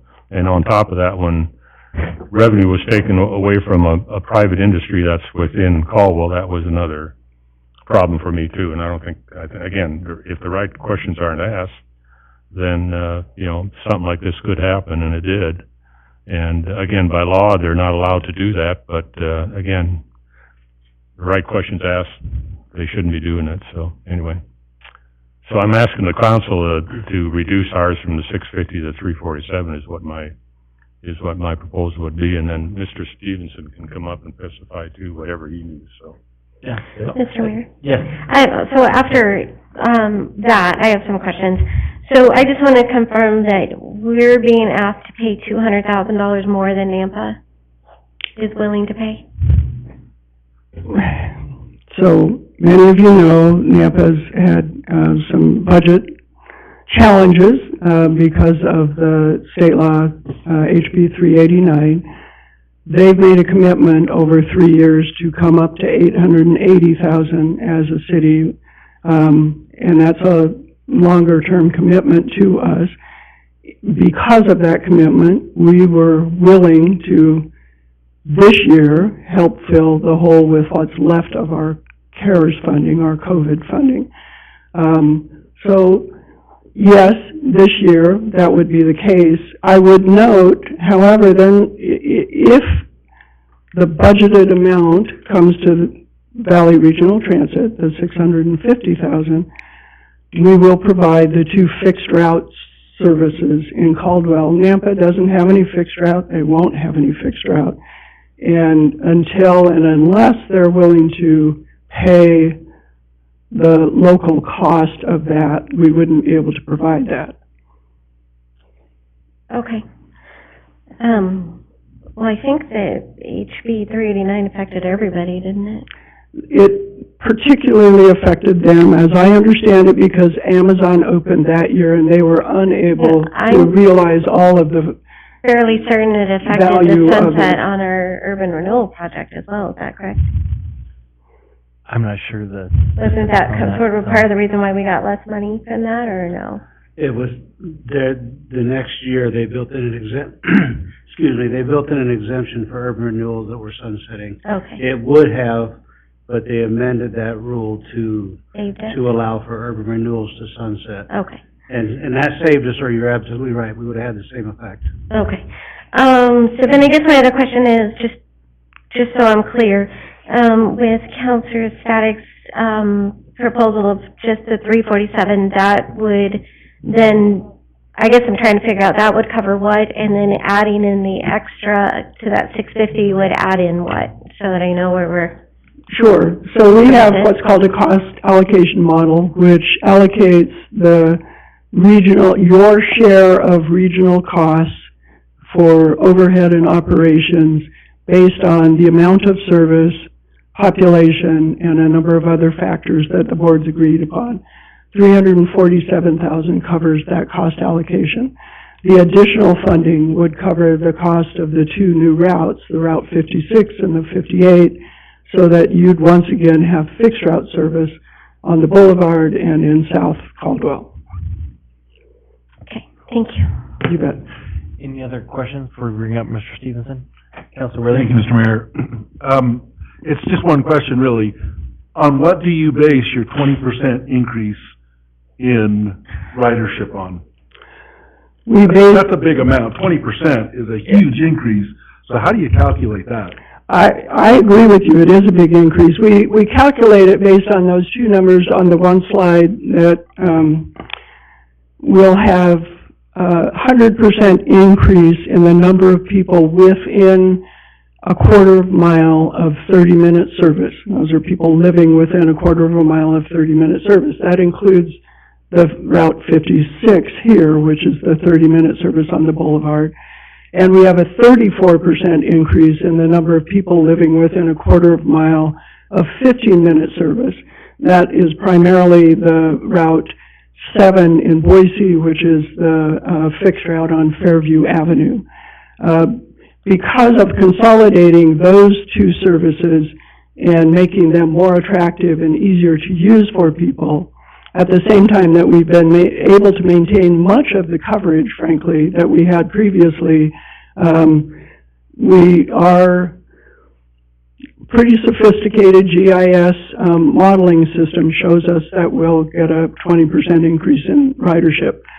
I was surprised it was as high as it was, but if you look at the things that we did, it actually follows rationale.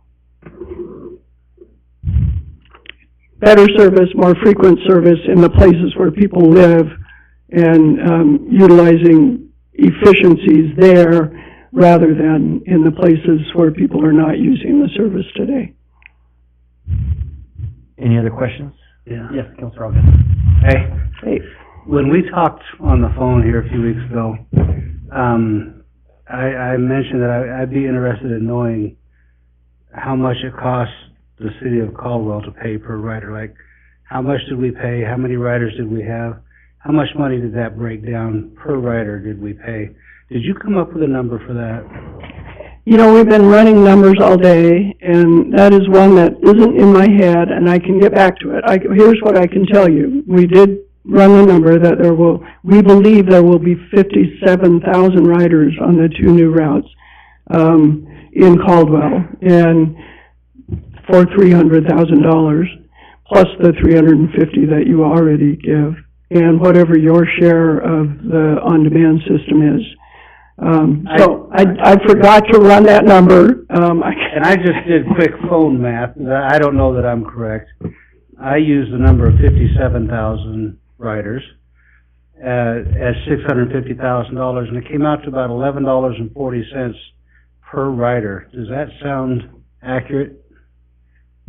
That's actually, yeah, I think that probably could be accurate. Now, remember, if you're a driver, people say, well, it doesn't cost me very much to drive on a trip, but if you add in the cost of your vehicle, the cost of fuel, the cost of insurance, the transportation, I do know this, the transportation system in this state, if you're a driver, you pay 90% of the cost of that personally, and only 10% gets paid publicly, because the 90% is the cost of your vehicle, the cost of insurance, and the cost of fuel.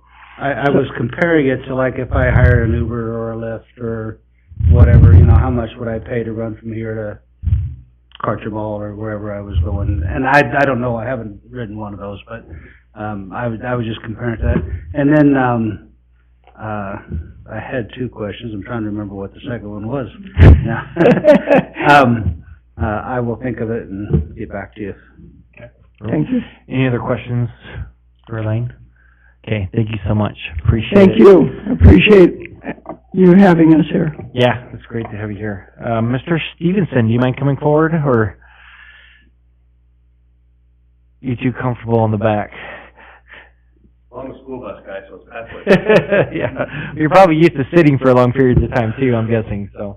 So my name is Mike Stevenson. Oops, sorry. I'm the general manager at Caldwell Transportation Company here in Caldwell, running school buses, getting kids to and from school. We also have some charter buses, and we have a shuttle service over in Boise that we run. I'm all for public transportation. I'm not going to tell you guys not to fund that. I guess I would say Elaine and I can agree to disagree on how the Bronco shuttle thing was handled or what was done. The bottom line is, I'm going to try to simplify this for everybody. There are certain charter rules that they have to follow.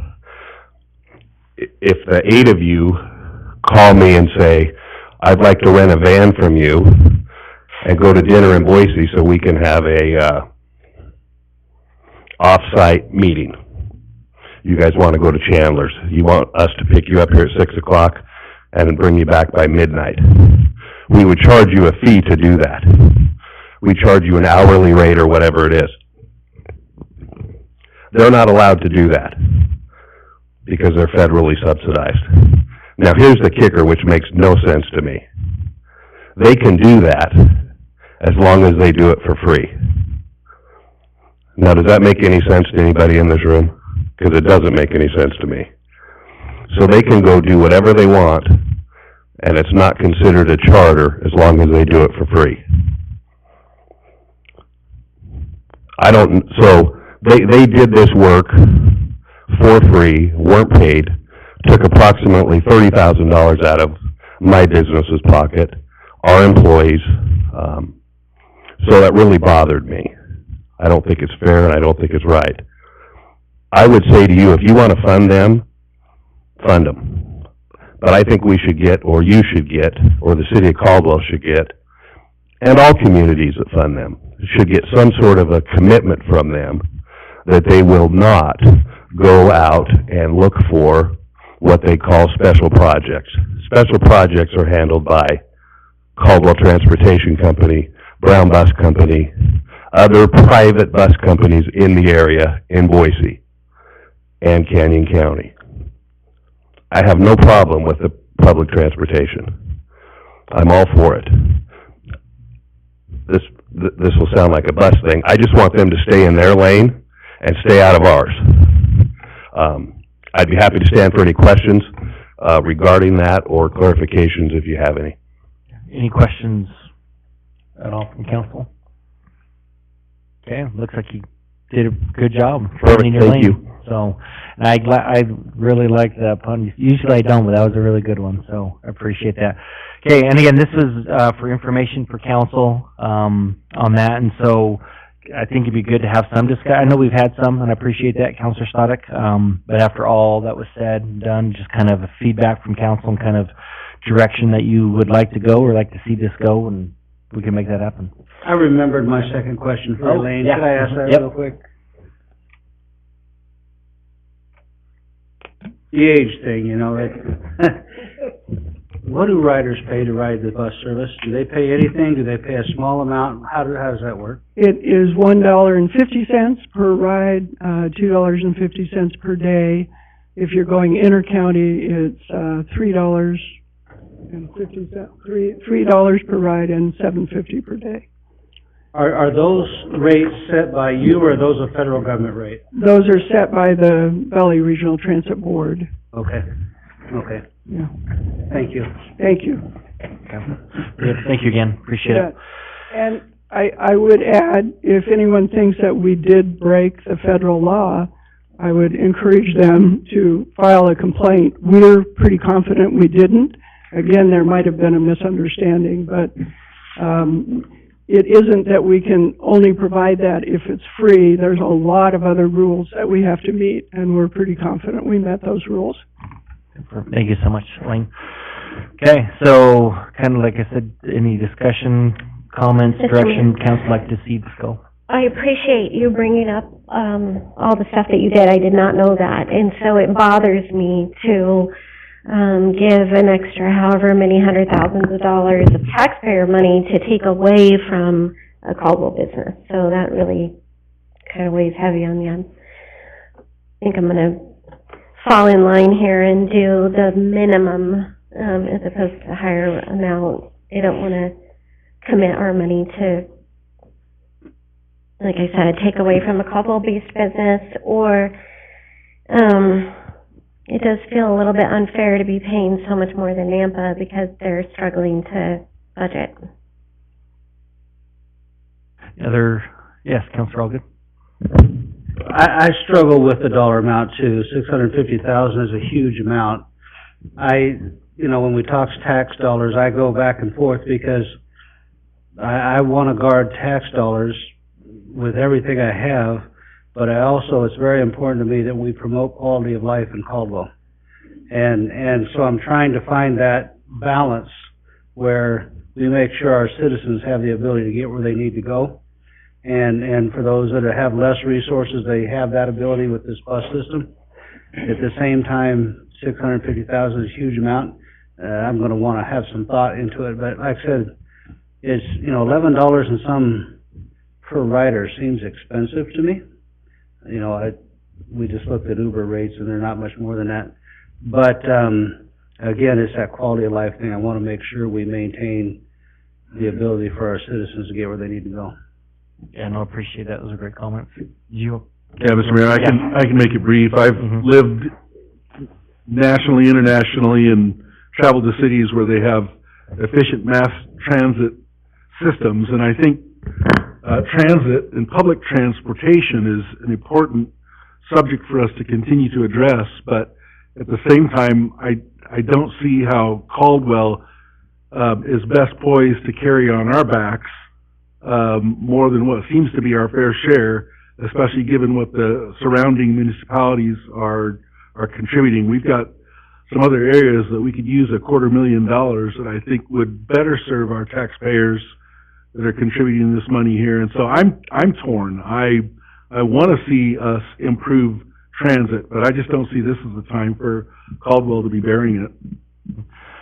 Appreciate those comments as well. And so, and it's okay to be torn, because I think probably most of us are, because we kind of see both sides of that. And so the nice thing is, and I appreciate Councilor Stoddard allowing us to not have a decision tonight, so this is for discussion only, as I said, information.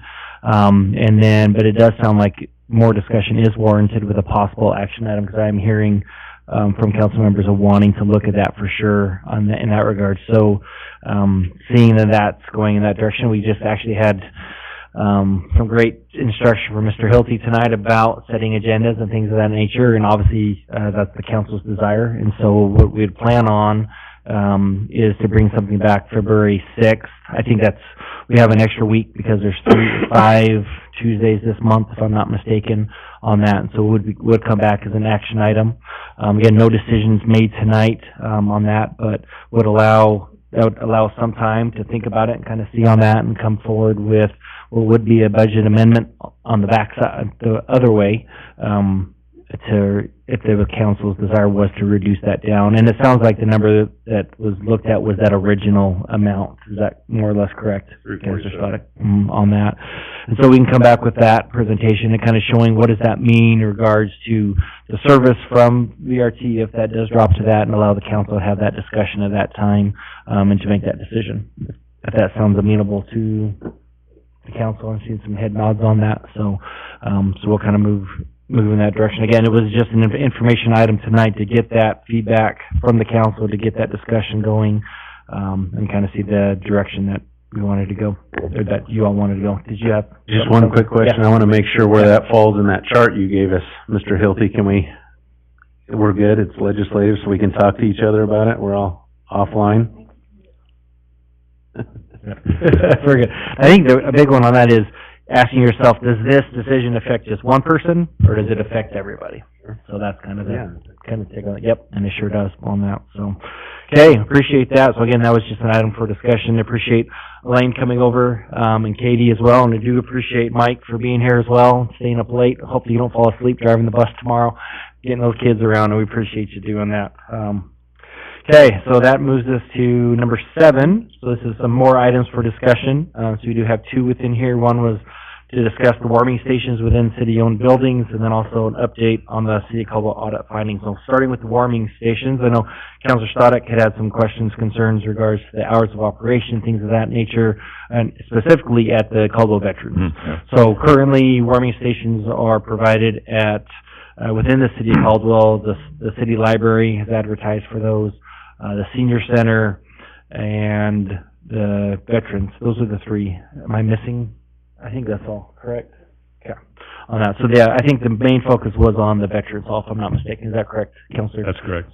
So do you mind kind of? Yeah, first of all, you might want to take me off some of these committees, because it seems like I raise a lot of committee questions. Anyway, I did ask the board, for those who don't know, I'm a veteran. I've been on the Veterans Board my first term with the City Council. I'm back on again, but I did ask the board members whether the hall itself had ever been a warming station, and none of them remember that we were. And Debbie, I know that you said we had been in the past, so I don't know what happened there. But anyway, in the last 4 or 5 years, there's been a lot of veteran memorabilia that's worth a lot of money sitting around, and we only have one person that, plus the secretary, but he's not there all the time. We only have one person that takes care of 2 floors.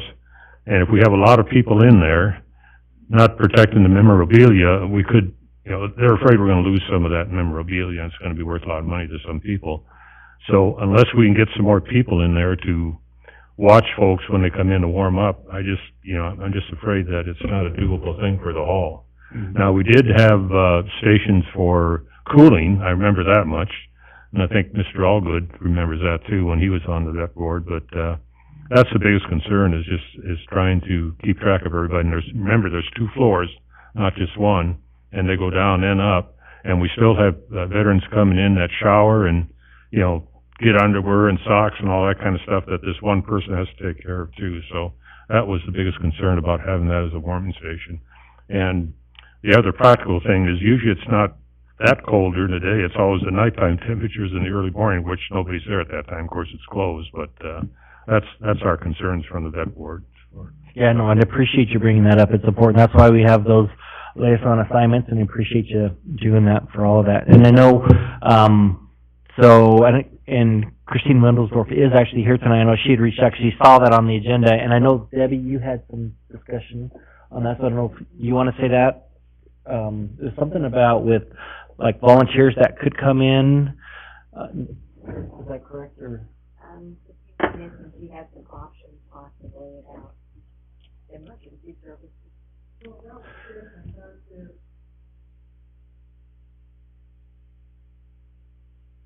Oh, okay, so that's just on a state of emergency, okay.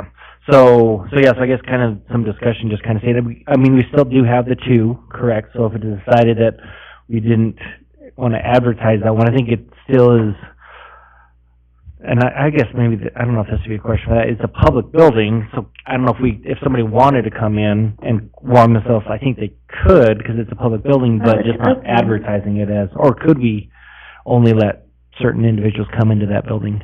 I don't know what the question would be on that. Yeah, you can control access to public buildings, you know, for city purposes and to prevent, you know, use of it for loitering and so forth. So it's same, you know, City Hall, Police Department, people can't wander around free there, so there is that authority to regulate that. Okay, no, that's good to know.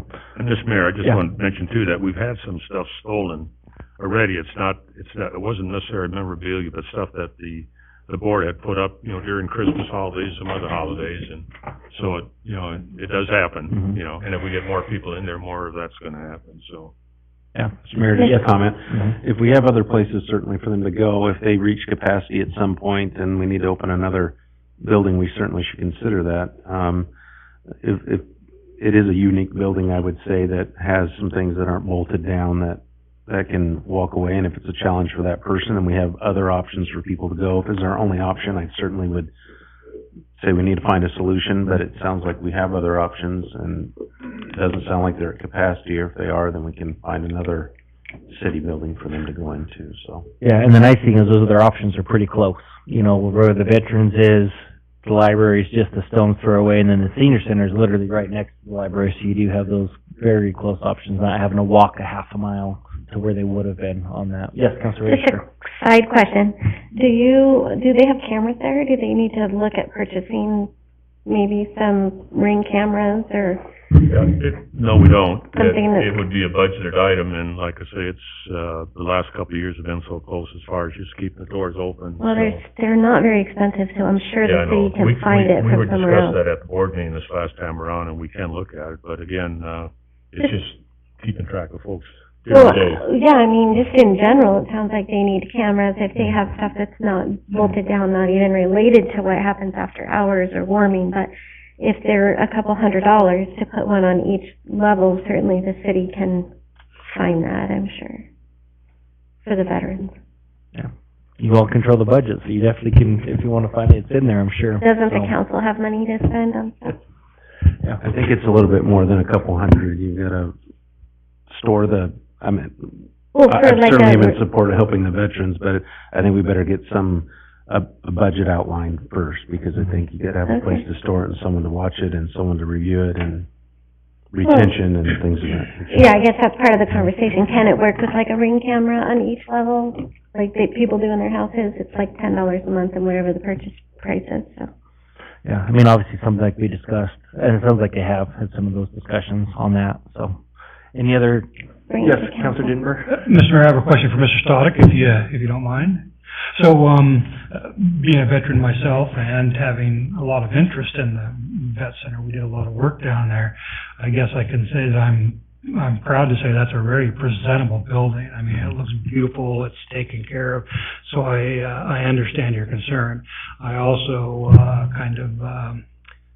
want to side with, Councilor Register, and that maybe we as a city have some sort of obligation to make sure there is greater access to it, you know, say, as a city building.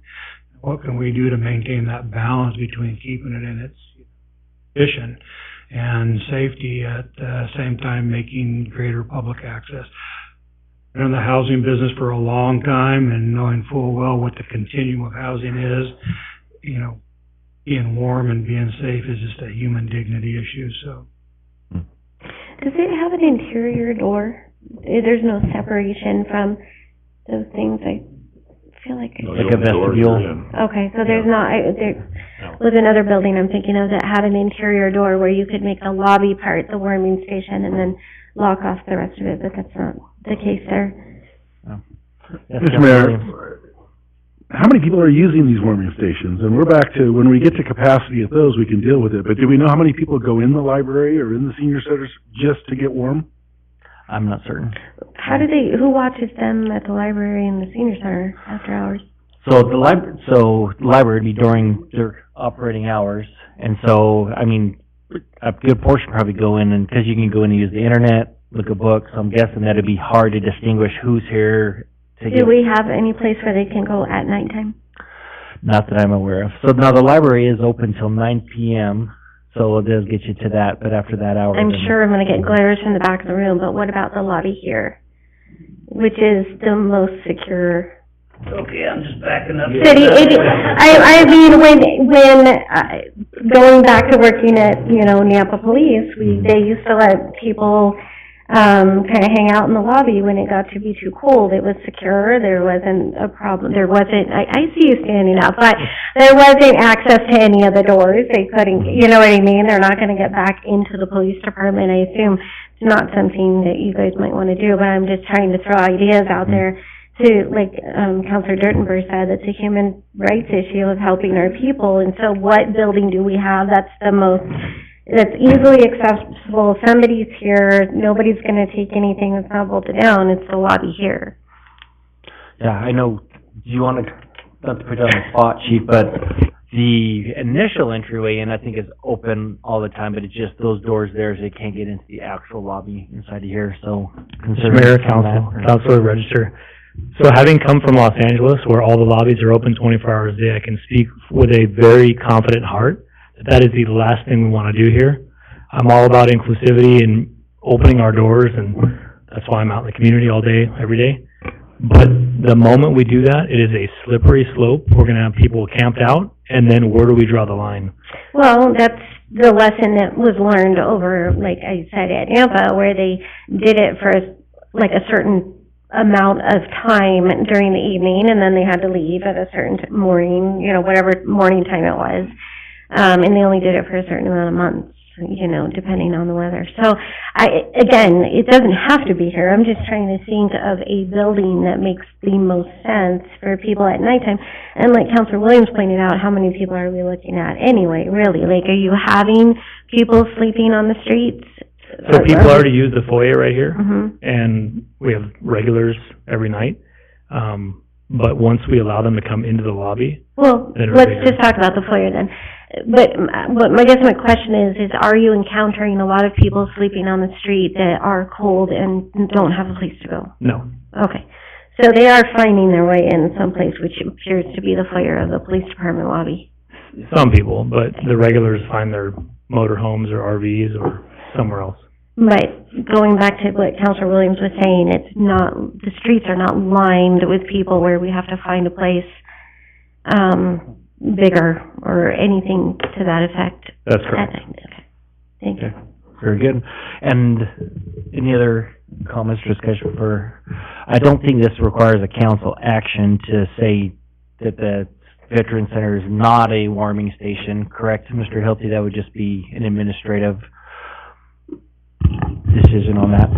Yeah, and it's not on that, but I mean, it wouldn't, though. We wouldn't have to bring back an action item to say that the Veterans Hall is not a warming station, so, but it kind of sounds, I think, and correct me if I'm wrong, but to not allow the Veterans Home, or the Veterans, Memorial Hall as a warming station, and to encourage the library and the senior center, and to follow that. And then if that starts to get overcrowded, which it hasn't been, I don't think it will be, to be honest, then we could reassess that and look at other possibilities. Does that sound kind of the direction? Yeah, and Mr. Mayor, I think Yeah. I would appreciate if, probably a public announcement we Yeah. made so people know. Mhm. Okay. Yep, and I Great. see our amazing PIO back there, so she is probably already on it, I bet, so.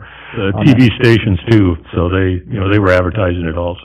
So, Mhm. Thank you. Yeah. And maybe even, sorry, Mr. Mayor. No, you're good. And maybe even something on, to help them out under Councilman, Dittenberg's statement is just let them know too, maybe an additional sign on your building that lets them know where the other two are, in case someone just has that one in mind, that lets people know where those other warming stations are. Yeah, no, I think that's a great idea. Okay, very good. Next item is an update on the City of Caldwell audit findings. Rochelle, thank you for being here. You're welcome. So I'm going to give an update on the current status of the audit and what their expanded scope of work has been. I'll also give an update on some corrective action that's being proposed in light of the impact fees and future action that we plan to implement. So currently, we are still in review. We are still in the fiscal year 23 audit. Our auditors have expanded their scope of work to include additional revenues in light of impact fees, and so they are looking at all of the revenues in detail and the fees specifically to make sure that they are matching in our point-of-sale softwares and systems what was passed by resolution for fiscal year 2023. They are still asking for documentation from us. There's still things that I have to get back to them on in order to know the total impact of what that will be. As you guys have heard by Raylyn, that there's already identified some uncollected revenues that were due to fees not being increased in fiscal year 23 on impact fees. But we don't have any specific amounts or details yet as to anything else that has been brought forward. Once we do plan to have this completed, though, by the end of February, and we will be doing presentations to the audit committee and to city council in relation to not just the annual audit, but the specifics of the revenue findings in relation to impact fees and anything else that is brought to light at that time. Currently, we are proposing to implement an additional audit for fiscal years 21-22 for revenues to look at past years in light of the uncollected revenue that we have found in fiscal year 23. Finance is recommending we use our current auditors, Eide Bailey, who will be involving someone from outside the normal audit group to assist with this audit, so we will be dealing with different auditors. The cost, from what they have told us, is going to be between the $20,000 and $40,000 range, depending on the scope of work. We have a plan to meet with them later this week to discuss details on specifically what we want them to look at and what areas we want them to consult us on, and that will better define what the cost will come in at. So I don't have anything as of yet, but a range of $20,000 to $40,000 for that additional work to be completed. We plan to have a resolution for approval completed at the next council for these additional audit services, so hopefully by then I will have had, me and Raylyn will have had enough time to talk with them about the scope of what we want that to look like and come back to you with a resolution to approve those additional audit fees. Actions that we are planning to take in light of all of this is to create some policies that are not currently implemented at all with the City of Caldwell. We would like to, and have already started, the creation of a financial policy. Raylene has been working on that for the last year. We know it's been needed, and we are hoping to have that presented to you within the next month or so. We're hoping that this policy will detail the specific fee procedures that the city will have to follow moving forward to ensure that all fees citywide are updated annually and in compliance with any increases that are approved from council. There will be a lot of changes in relation to documenting how we as a city are going to move forward with that, as well as many, many other financial things that we don't currently have documented. This will give transparency to not just the council as to how we do things, but to the public as well, and those will be presented to you hopefully in the next month. We are also working on a travel policy, a procurement policy, and a grant policy, which are also planned to be brought forward to you in the next 2 to 3 months. These policies will outline steps for procurement and travel that will identify restrictions and approvals necessary for those who have been given purchasing authority within the city. Our hope is that these policies will help council and the citizens of Caldwell know that we all want the same thing. We've talked about it tonight, being fiscally responsible, caring about taxpayer dollars is something that we all care about. Those who are listening, those who are still in this room, everybody who has come here tonight cares about it. And Raylene and I do not take that responsibility lightly by any means, and we care just as much as you guys do. The things that we do to help ensure that have not been documented in the past, and we're hoping that these policies will not only allow us to be transparent about those things, but also help bring the leaders of Caldwell together as a team to unify us in what we all need to do to ensure the steps of these policies that are in place are actually happening. It's one thing to create policy, but it's another thing to say we're going to follow it and we're going to implement and we're going to do what it says that we are doing. And I think that having them in place, we also plan to provide training to city department leaders so that they're all on the same page about what we're doing, how we're doing it, and how we need it to funnel down through the employees, through all of those who we need to in order to maintain that the financial, that the money, that taxpayers' dollars are being spent appropriately and are being collected appropriately, and so that we don't have mistakes like this happen again in the future. And with that, I'll open it for discussion or questions. Thank you so much, Rochelle. Appreciate that, and appreciate you and Raylene and what you do. You do an amazing job, and your team too. I mean, every one of them just is phenomenal. And so, obviously, this is no bearing on you and your staff. You guys are incredible. You're helping us get out of this, and so we appreciate that so much. And really, I mean, all of that. You guys, you amaze me. So you do such a great job.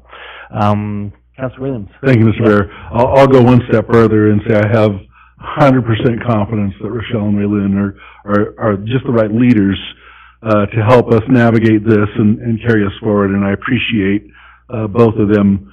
I think it's the right action to take.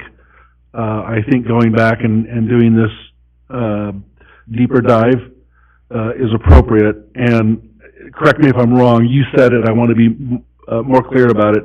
Within 12 months, these policies and practices will be in place so that we can prevent this from happening. And Mr. Mayor, if I could dare, it then is incumbent upon you to make sure that all of the rest of the city department heads are following these guidelines. I really believe that finance should have, I'll say carte blanche, you know what I mean. They're the ones we must trust with the direction of our finance. And I'm learning that there are silos within the city, and not all financial decisions are either being run through them or they're being made aware of. And it makes it impossible for them to do their job when there isn't the continuity within the city for them to be entrusted with such a great responsibility. And so I want to support them in every way I possibly can and say that as they implement these, that we go a step further and make sure that every finance decision in the city, you understand what I'm saying, right? Comes back to them or filters through them so that they can be the gatekeepers and keep us moving in the right direction. Thank you so much, appreciate that. Councilor Doty? I won't repeat everything, but just well spoken and well said tonight. Thank you. Anything else from any of the council members? Any questions? Yeah? I just want to say one thing. Yeah. I can see it all over you, the kind of burden of what's gone on, I think, and I'm sorry that the city failed you both. I feel like notwithstanding what's happened with, just the taxpayers and everything else, just personally to the two of you, I think you inherited a mess, and I think that not us city, but the previous city failed you. And I appreciate you both coming forward and taking all the responsibility for something that I don't think was yours, and for doing all the work that you're doing on it, and appreciate that very much. Thank you so much, appreciate those comments. Yes, Councilor Dittenber. I do have a question or maybe a comment. I'm also glad that we're expanding the look and to see what other policies or what other fees may not have been collected. And so somewhere along the line there's process. There's not just an evaluation or a policy, there's a process. And are we evaluating that process from when it goes from council approval to the mayor's signature to the desk of the right person that contacts the, internet provider that does everything? I mean, have we identified all the processes in that? We are currently identifying all the processes in that. So since this was brought to light, Raylan and I have had many discussions, and we will continue to have many discussions in how we're going to implement the procedures moving forward to make sure that there aren't any holes in the gaps. It's been very PC as far as those who are involved in increasing fees and setting those fee rates and communicating with council and leaders in the city, and then passing that information along to, administrative staff and others that maybe aren't involved in those discussions. And there really hasn't been anything documented on how we do that or what forms are used to do that or streamlined it in any way. So it has been siloed in a sense that each department's kind of doing their own thing. So in light of this, with the new financial policy, will come processes. So we are currently, as we develop that, looking into all of that. And we are finding out, well, how, and we're having to talk to a lot of, administrative positions and say, how are you coming up, where are you going to get this fee to charge this person to do this, so that we know about all the softwares and all the fees, where all of it's going, where all of it's being updated.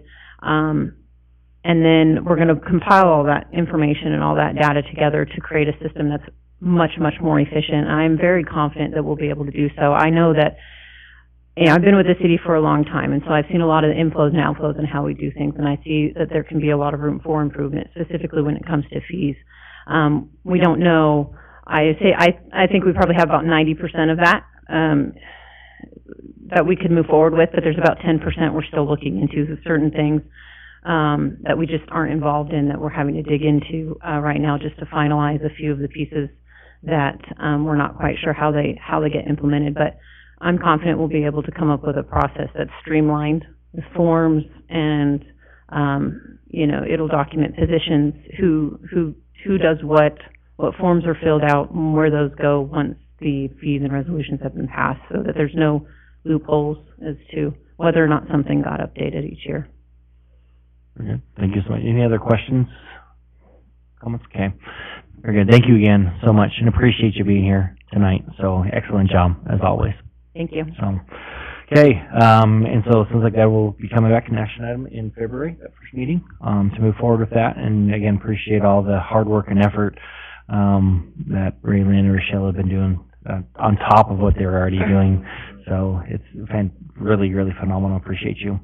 Okay, so that moves us into our last action item of the night, the finance report acceptance by the Caldwell City Council. Mr. Mayor. Council Register. I move that accounts payable in the amount of $1,667,505.27, represented by check numbers 175100 through 175359, and payroll in the amount of $736,762.29, represented by check numbers 39284 and 3 through 39292, and direct deposits to be accepted, payments approved, and vouchers filed in the office of the city clerk. Good. Thank you so much. Do we have a second?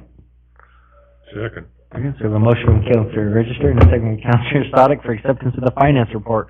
All those in favor say aye. Aye. That motion passes. City Council comments. Should we start with Mr. Dittenber this evening? Save Councilor Register for last? I like that. So, Councilor Dittenber, any comment? I am exercising my right to not say anything for my 3-month grace period, so I don't have anything to say. Although I did notice that on your... Going back on his word already. So, Mr. Doty is no longer the liaison for the Caldwell Housing Authority. We'd like to still have you continue coming to those meetings if you'd like. Absolutely. In fact, I've talked to the mayor about that, and because we have a representative from the council on there, I certainly would. So if you invite me, I would gladly sit in those. I enjoy that. as long as lunch is provided, correct? It always is. There you go. There it comes out. Yeah, everybody might be coming now. Counselor Allgood. Couple things. First of all, I just want to express my appreciation for how well the street department operates in these snowstorms. They keep our roads so good. And they have for years and years and years. They have always been super reliable for keeping our streets clean. And I can tell you from someone that worked a whole bunch of traffic accidents that clean streets really reduce police officers' work. They're sleeping back there.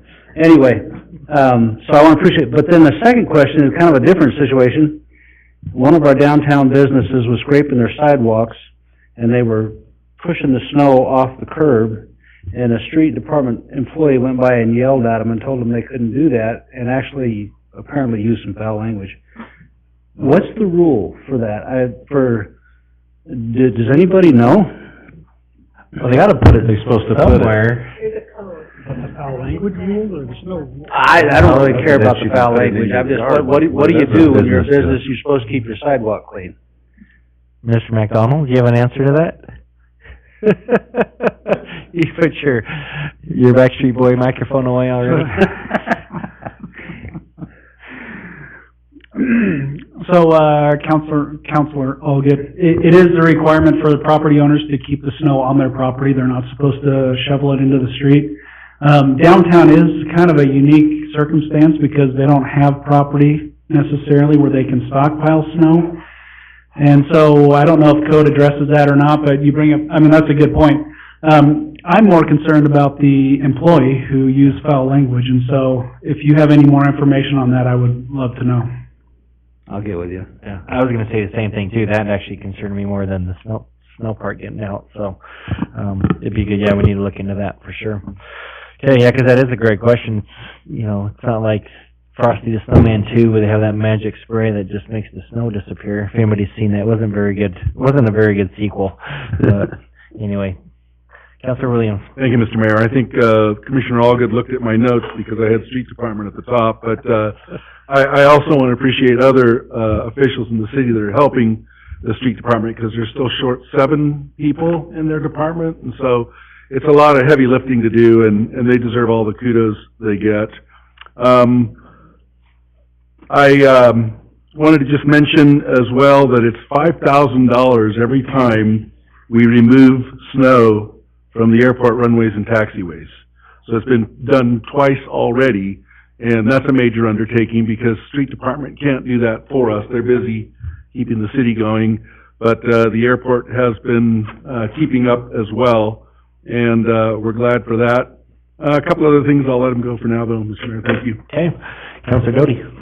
I'll just speak on the audit just a little bit, and I think when we first came into office, we discussed the audit and whether or not to do one. I think the lessons learned is because we didn't do one, and there were so many people with so many years that changed hands, as well as our department heads are fairly new, that within that policy or procedure, maybe when a department head changes over it, a more thorough audit should be done. And I can remember us discussing it when we were fairly new, and the decision being made not to take it further, and I'm trying not to use any word that Raylan doesn't like, but at least a deeper audit.